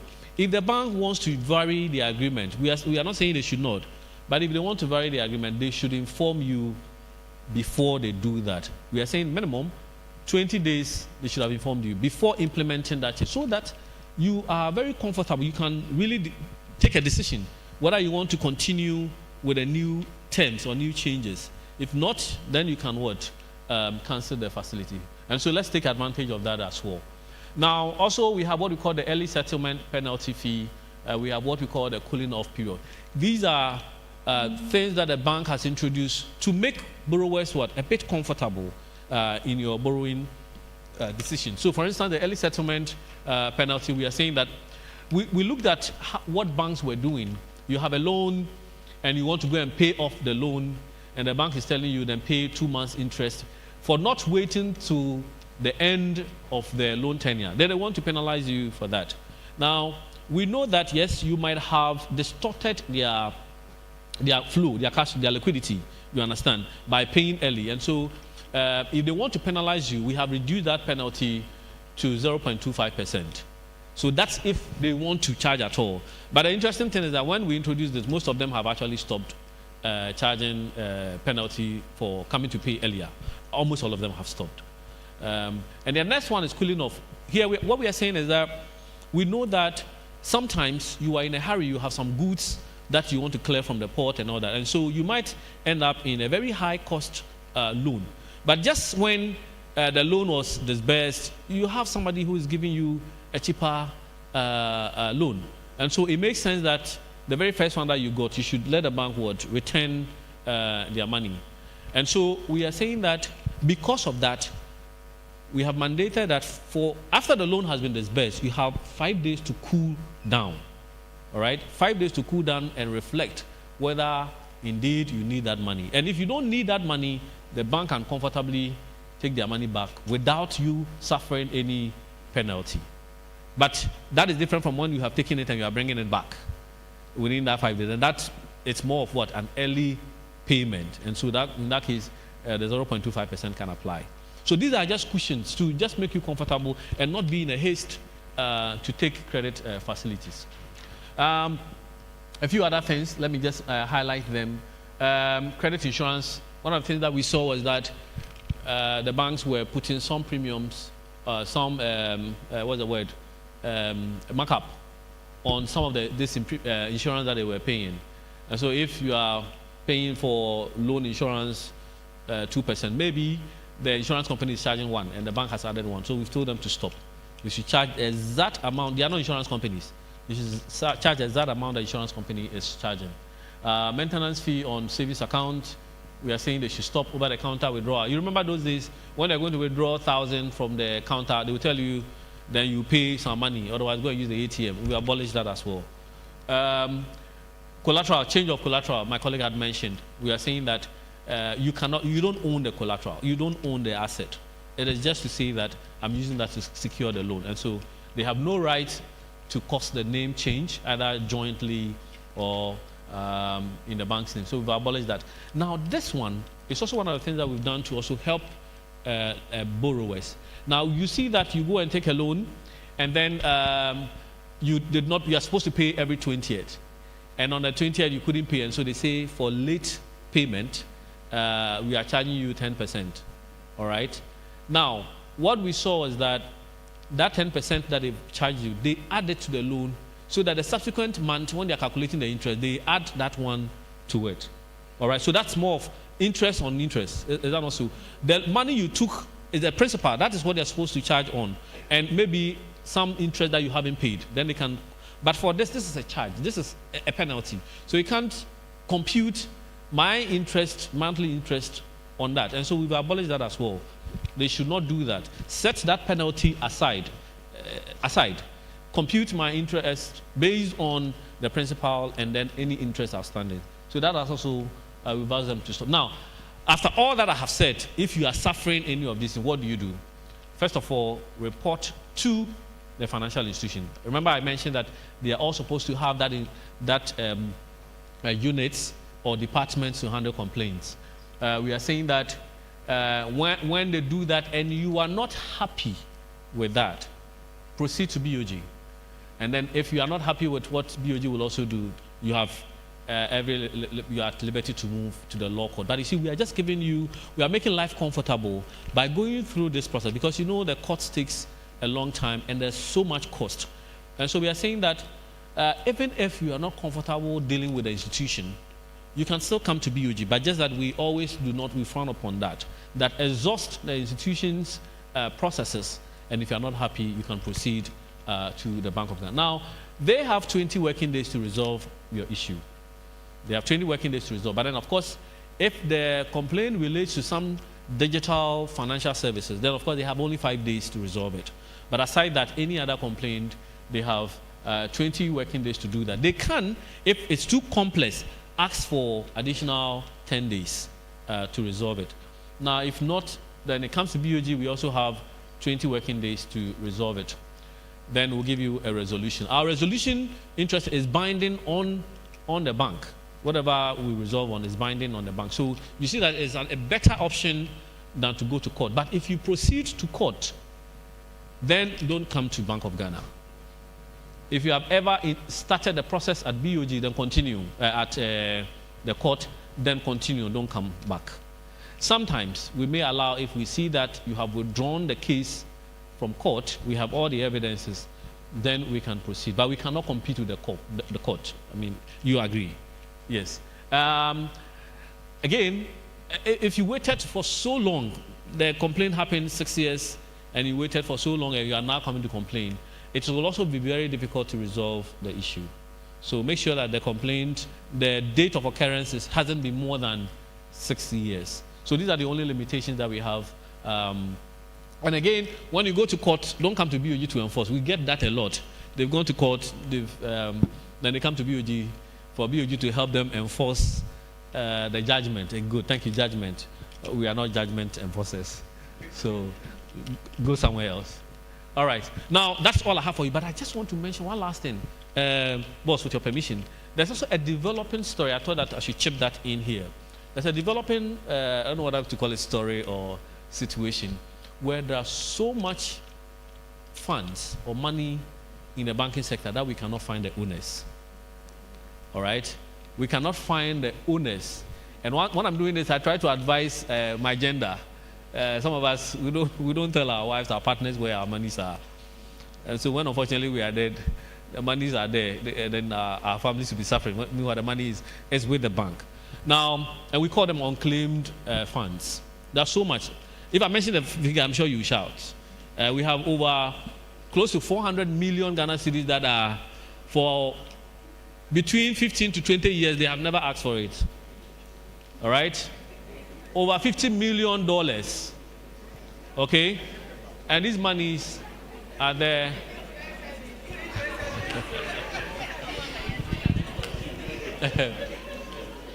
Yeah. So these monies are there.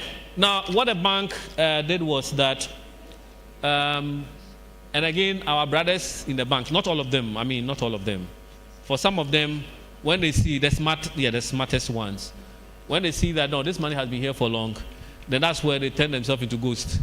And then they try and put their hands in. So the bank had to bring in some measures to bring all those monies to BOG for safekeeping. All right?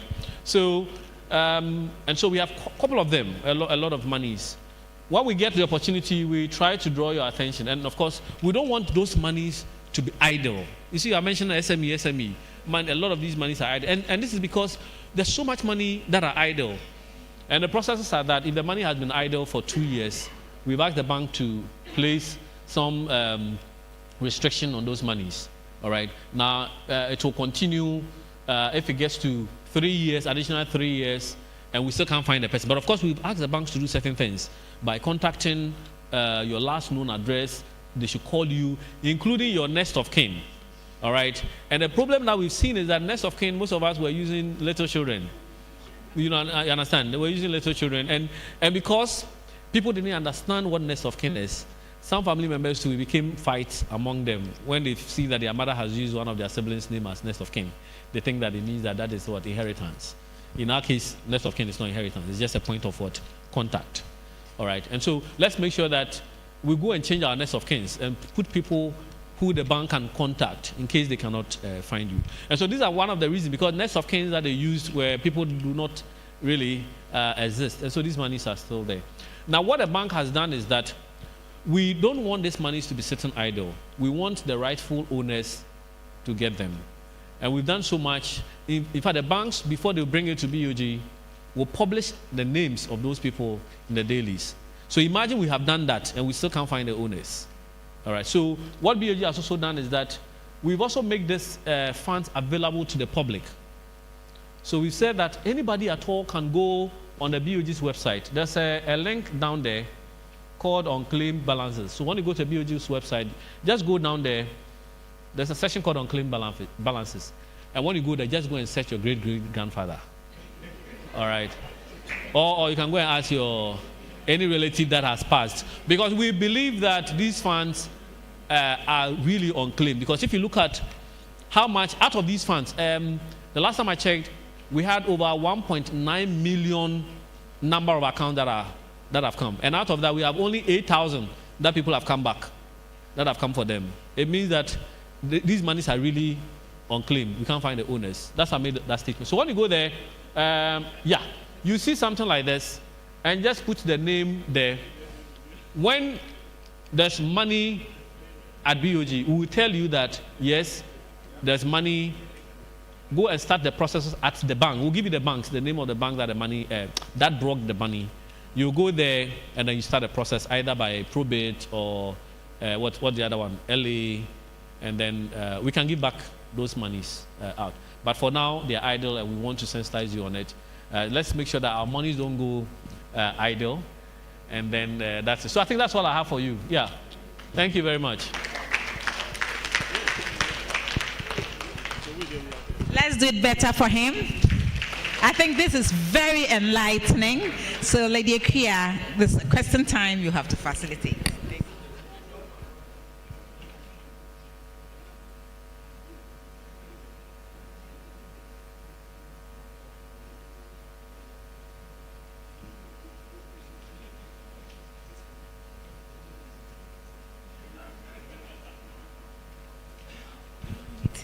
All right, thank you so much. Thank you so much, everybody. So we are nearing the end of the program. We are just going to go into questions right now, but due to time, unfortunately, we can't take too many questions. So I know we all have a lot of questions, but after today's program, definitely, if you have questions, you can still see any of the Bank of Ghana representatives, and then feel free to, that is if you don't get a chance to give your questions currently. So do we have any questions? I think oh wow, nice. Okay. So, okay, so we'll start the questions. We'll take the first 5.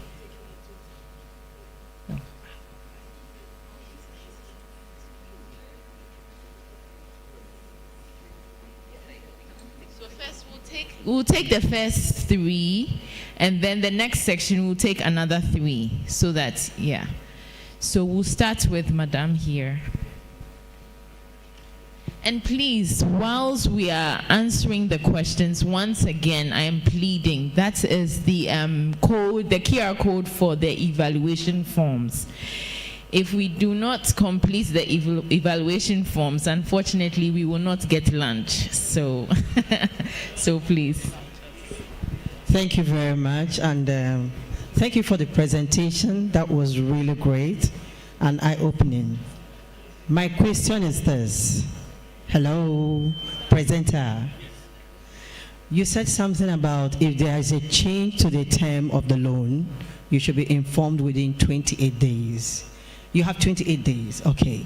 And you should assess it, decide if the terms are okay for you, and if not, you can reject it. You've already borrowed the money. You're already in debt. And the person who gave you the money is making a change. What kind of rejection and what kind of option do you have at that point?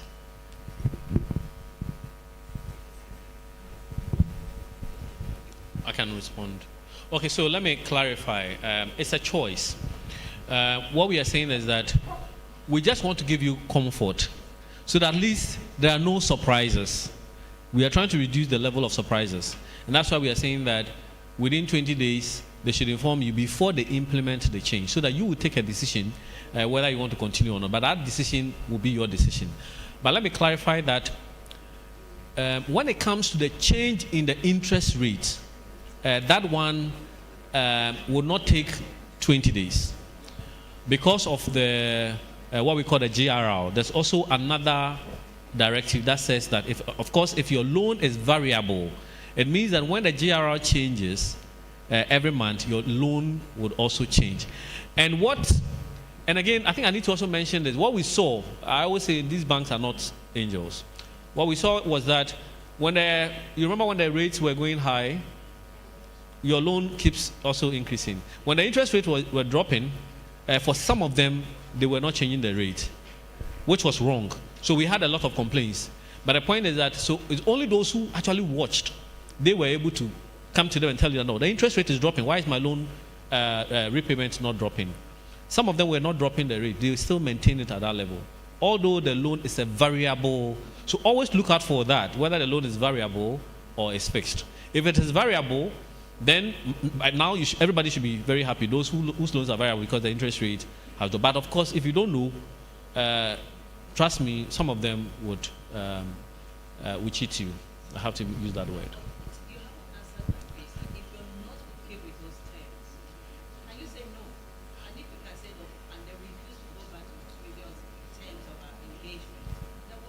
Okay, so okay, good. That's a very good one. The point is they are the one who have given you the loan, and they have given you the terms of the loan. And within the terms, they told you that they can vary the terms, which you gladly accepted. So if they have varied it, again, I'm saying that we don't want them to surprise you. By tomorrow, there's a term. Then the following day, the term has changed. We just want to give you that comfort of really looking at the change that they have made, whether you like it or not. But you cannot prevent them from saying that, or you cannot say that, no, I don't want to take me back to my previous. That you can't say because they had already informed you, which you did accept that they can vary the terms of the loan. All right.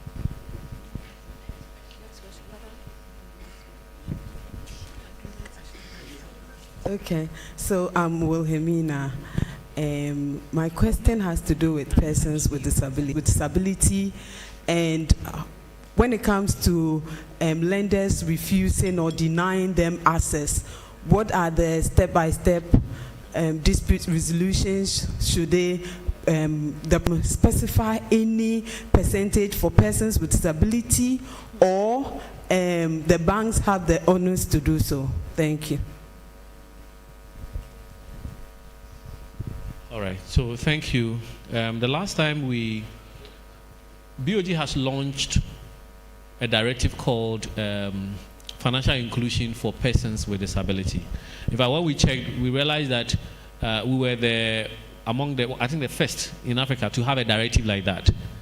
That will force banks to give some special treatment to persons with disability. So maybe you can have a copy of it. It's on our website. Promoting financial inclusion for persons with disability. And so we've made several provisions which will cause the banks to change a lot of things.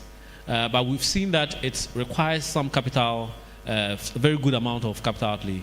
And so we've given them some time frame within which they will change their systems to be able to accommodate all the special needs of persons with disability. But I'm not too sure whether there's any incentive when it comes to credit. That we don't have any incentive for persons with disability when it comes to credit, in terms of maybe giving a lower rate and all that. That we don't have any provision on that. But I want to believe that we may have banks that will look into that. And maybe I don't know whether it would be per advocacy, but that's to a large extent what the Bank of Ghana has done in meeting the special needs of persons living with disabilities.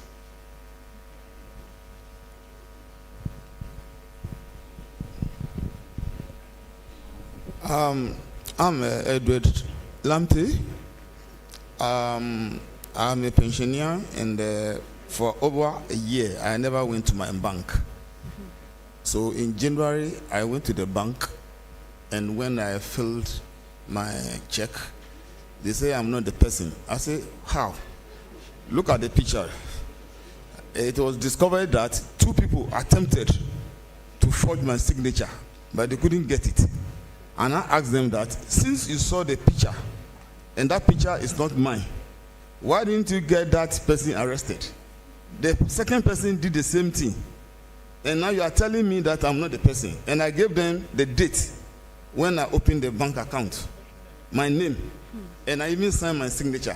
At the end of the day, they gave me the money. So in January, I got the alert. February, I got it. But in March, I have never got my pension alert. So in this case, what do I do? Thank you. We would, I have my colleagues here. Please, just after we would contact you and then get some more details on it. Okay, so my colleague would attend to you when we are done.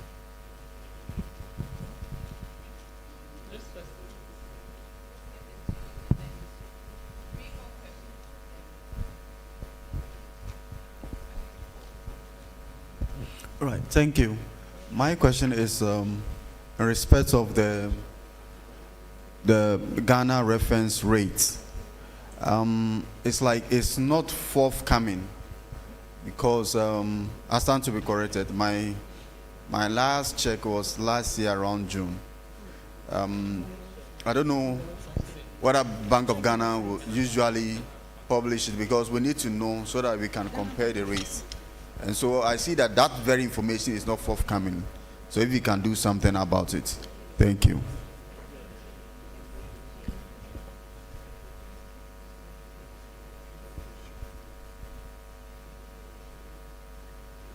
Oh, I just have a short question. Will we have access to the slides from both presentations today?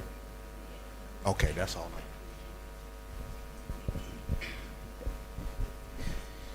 Okay, so I had one comment and one question around the credit. Even though the credit bureau type thing is something we have in the U.S. Started off kind of as a good thing with protections for the lender and the borrower, but after a while, I just want to make this comment just to be cognizant that it can be used as a bludgeoning tool against people eventually. So you might want to keep that in mind.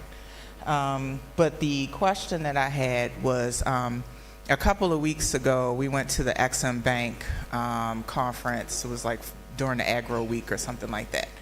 And they were talking about how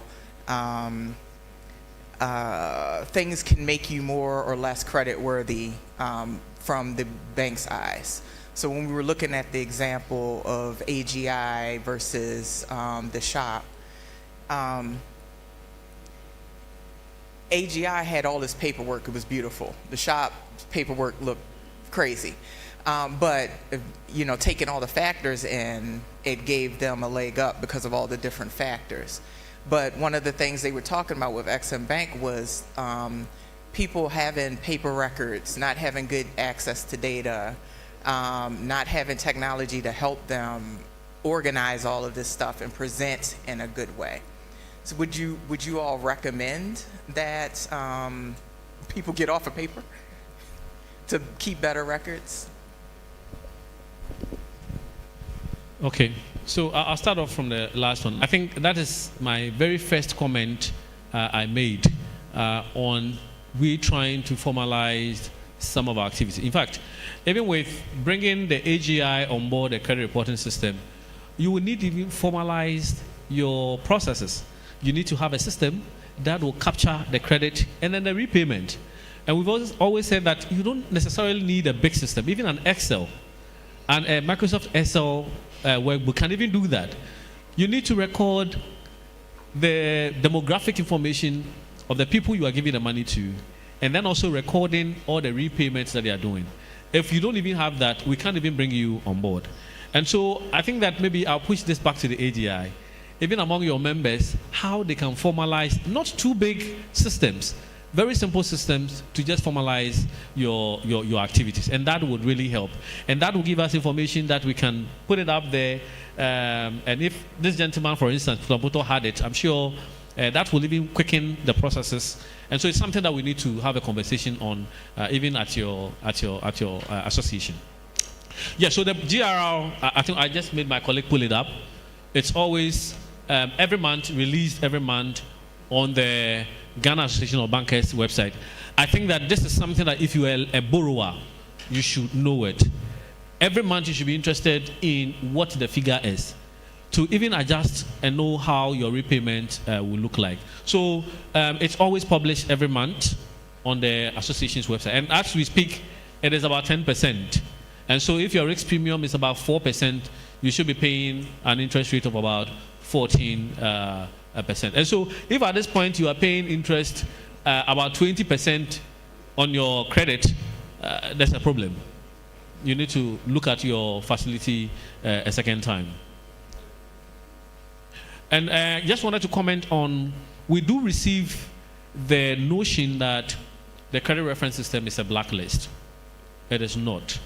In fact, we have seen that it's actually helping the borrowers more. Unless, of course, those who think that they can just take money and would not want to pay back because they think that it's government money. Otherwise, the borrower, we refer it to as a reputational collateral. If our credit system or our credit reporting system is working very well, no bank will rely on collateral. In any case, the collateral has to go through processing before.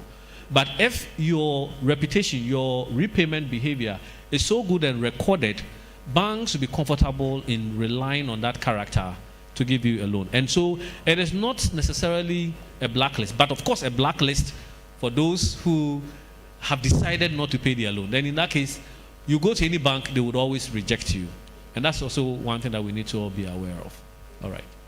Thank you.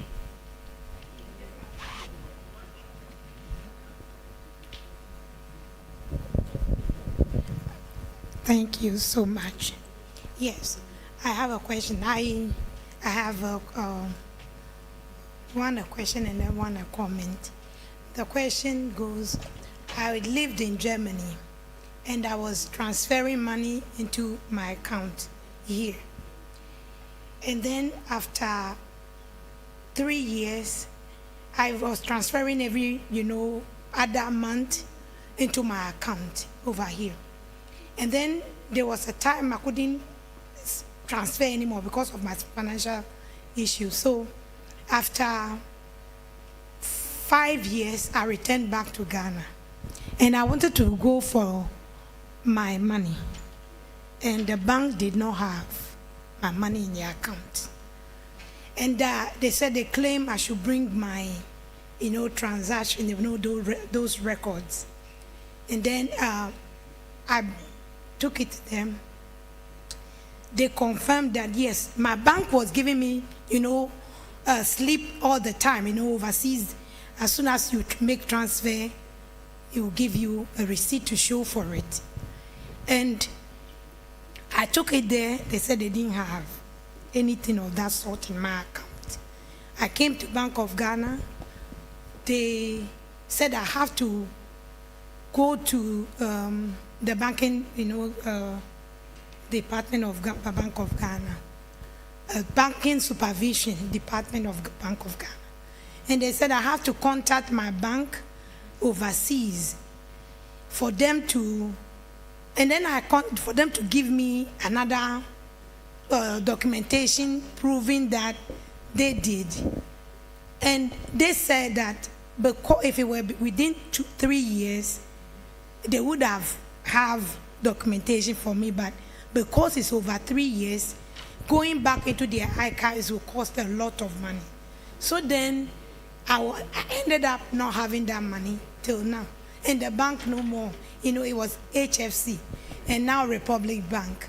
And so anyway, that was my, so what then was I supposed to do, in those days, to be able to retrieve.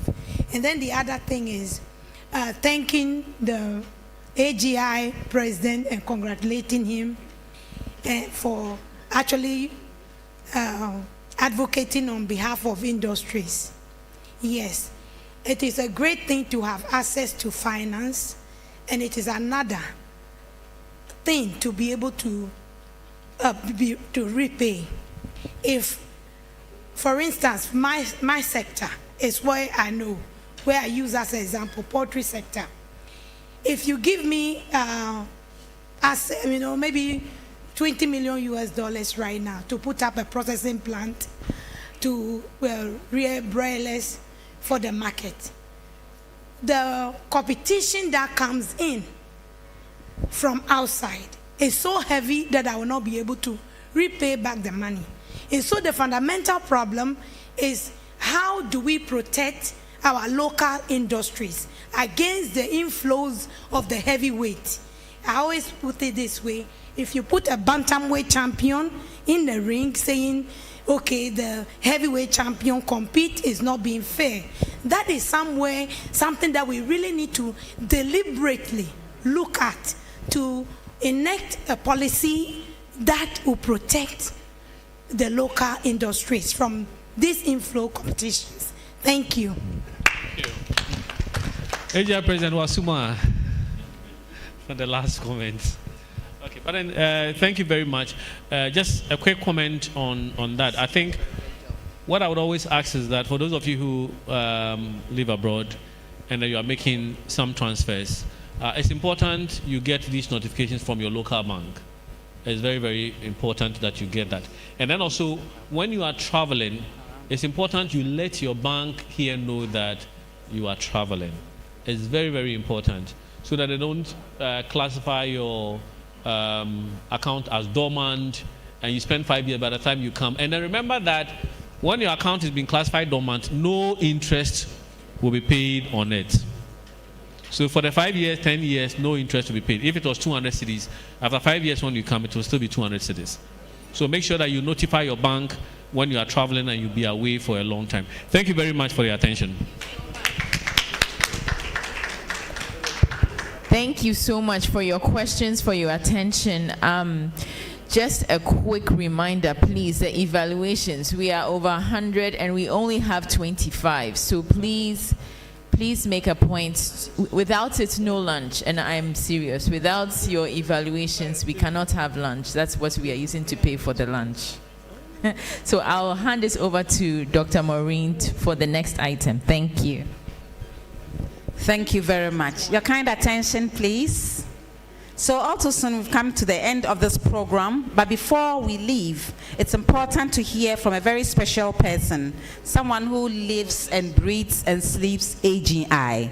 He works so hard, one may ask a question, but we must know that it is his passion to see businesses thrive. And so I'd like to call here, please, can we please give us attention? We need you to listen to this gentleman. He has so much passion. Mr. Seth Chum Akwabwa, CEO of AGI. Let's all welcome him as he shares his closing remark. Thank you.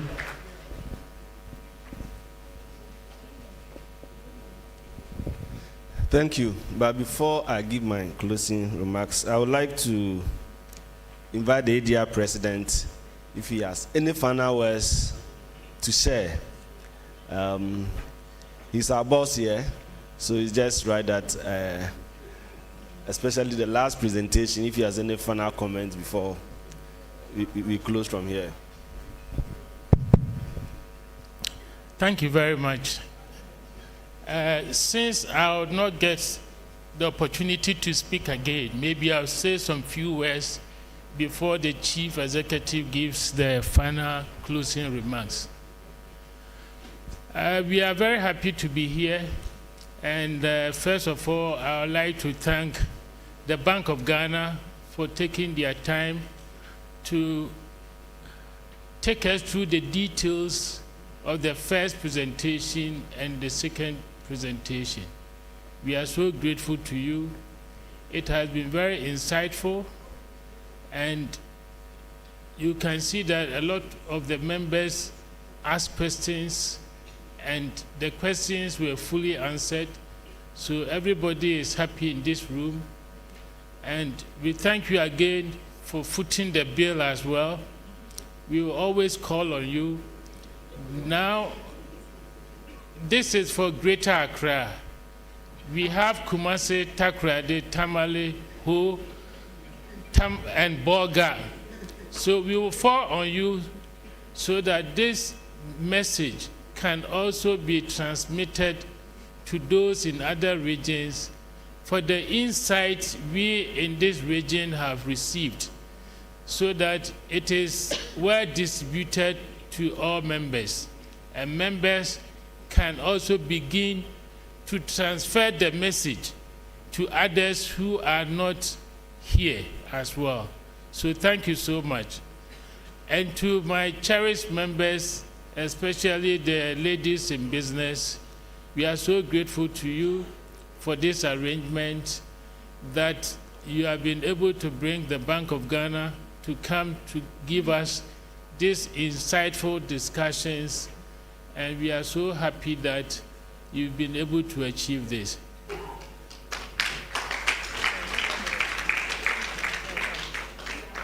My passion is always that the micro, small scale, and women in business will get the finance to be able to expand their businesses. So I'll follow up with you to ensure that at least there is a policy that can help startups and those who don't have collaterals to be able to receive some money to boost the businesses that they are doing. I'll also work with the members to ensure that when there are no collaterals and they receive the monies, they pay. Yes. So we'd like to follow up and keep records of all those who will get money as members, so that you pay back and give opportunities to others to also receive money. Thank you so much for coming.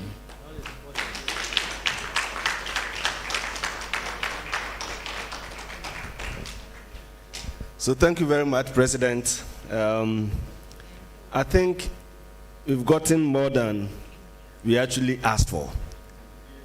I remember when we had the initial discussions, we knew we were going to listen to Lenders and Borrowers Act. But sitting here, I've been very well educated on a number of issues. And even the Lenders and Borrowers Act, how many of us knew that when you register your assets, you can actually use that one asset to take multiple loans from different banks? I've had an experience recently, and it's not too far off, where one of our members came to me and said he pledged his asset with the bank. He needed additional facility. The bank is unwilling to give, and they are unwilling to release his collateral to enable him get another facility from another bank. And I guess if he had registered with the collateral, that would have been possible. Collateral registry, that would have been possible. So clearly, there's a lot we need to know. The Credit Reference Bureau, or system that was introduced to us, very important. The fact that we even have the possibility of negotiating on our loans, sometimes we take it for granted, and it's all very important. The BOG's role in terms of its supervisory work, again, very important. And I like the way you are even putting a ban on some of the penalties and all that. But we need to know, because when you do it and it doesn't translate or cascade down for the borrowers to know, they wouldn't ask for enforcement of such bans that you have introduced. We are very ignorant about a lot of things, and then the financial institutions may take us for granted. So it's very important. The fact that we also have complaint possibilities, and there are even deadlines for responding to our complaints. These are all very important and interesting issues that we need to take note of. My final key point is the unclaimed funds. That's quite revealing. I know a little bit about this, because even at the stock exchange, there's something they call unclaimed dividends. And I remember one company, the unclaimed dividends was more than 8 to 9 million Ghana cedis. And that was way back. And then, at some point, Ministry of Finance says, we're going to take the money from you, the company. The company said, well, if the dividends, the shareholders haven't picked their dividends, because some of them, they have small shares. So for the individual, it doesn't matter much. But cumulatively, it makes a big difference in the company. Ministry of Finance said, we're going to take that funds. The company came to see us, and we had to mediate at some point. They are both right. It is money with the company who the company doesn't own. But does Ministry of Finance also own it? the real owners are nowhere to be found. So that is a possibility. And we should always strive to make sure that when we are doing business, transparency is key, even for our families. But there's still that possibility that there may be still unclaimed funds. What happens to that unclaimed funds? That money doesn't belong to the banks. BOG says, give it to us. But does it belong to BOG? It doesn't. I think there must be arrangements around it. And I believe that AGI should spearhead this. That this fund, after some years, it becomes obvious that it's not likely to be claimed. Shouldn't we put this in a fund that can be lent to businesses? And I think we should spearhead that advocacy, that we should have an unclaimed fund being lended to businesses. You see, President was talking about, President was talking about how soon the soon will be with regards to our boss's comment that they are working on resources to unlend to the underprivileged and the difficult situations for the youth and all that. But this is really a fund that can be easily created to support such arrangement. So let's work towards it. So once again, I'll add my voice to the President and thank our women in business who led the effort to meet the BOG. And thank BOG for supporting this. Yes, very much so. So women in business, I give you all the credit. And then BOG for helping this. And the President requests that it should go beyond Accra. And I think the success we've had here, we can emulate it in other regions as well. Let's work together, and I'm sure in subsequent meetings, we'll participate in our numbers, get the knowledge. Knowledge is key in whatever we do. If you don't have knowledge of what you are doing, you lose opportunities which you shouldn't have lost.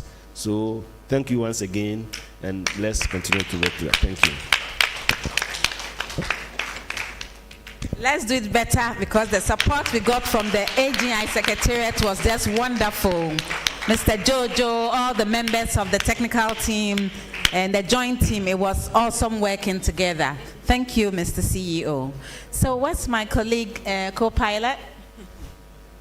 I think we are getting close to the airport, right? Our destination. Good. So please tighten your seat belts and get ready. It won't be a bumpy ride. We are going to just, cruise to our final destination with a closing prayer from Mr. Alexander Kumson. With a round of applause, let's welcome him to bring us home. I was going of life, and we thank you for today's program, the collaboration with AGI to discuss the Borrowers and the Lenders Act and then operations of the collateral registry. Father, I pray, may the lessons that we have gotten from this forum go a long way to help us to make the right decision. I pray that it shall not just remain information, but it's going to help the decision that God, our AGIs are going to take to promote their business and to raise and to reduce unemployment in this nation. Father, I commit the AGI into your hand. I pray that you endow them with wisdom and an understanding as they do their business. I pray that you guide them, you will lead them, you will instruct them, that they will be able to do it well with the knowledge that they have acquired from the registry. Father, we thank you and we bless you. We pray that this information will help us to do our business, to reduce the risk that is involved in our credit transaction. We thank you and we bless you. We pray that God, as we are going, you will take us to our destination. Grant us mercies, traveling mercies, so that we will get to our destinations and we will continue to praise your name. This we ask in Jesus' mighty name. Amen. Thank you, Mr. Kumson. We have announcements. Give us 1 minute. Please sit down for 1 minute for announcements. Okay, so as Dr. Maureen said, we are about to land. Hello? We are about to land this wonderful program But in the past, you know, there's always immigration declaration form. And currently your immigration declaration form is your evaluation.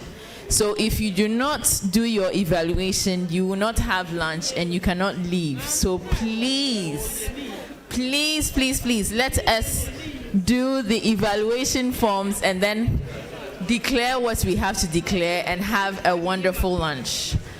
Lunch should actually be at the pavilion at the back, so it's by the pool. So if you can just go down the stairs to your left through the pool side at the pavilion behind the building. It's a big thing. Again, we have up to 3 o'clock, so please make sure you are seated in the pavilion before the time, otherwise we'll have an issue. So please, again, your evaluation forms. Thank you. One last announcement before, please, can you please listen to me? We've had a great time. We're going to take a group photograph. But before the group photograph, there's a gentleman here who is interested in people, especially women in business, interested in AI-related stuff. Mr. Siome, can you raise your hand so that they can come to you? For those who are interested to learn about AI, he has a program he wants to share with you. Now, we are going to take a photograph before lunch. So we'll go downstairs in front of the building. We are all assembling there to take a brilliant picture.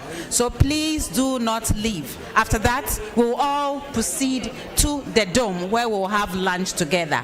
So thank you so much.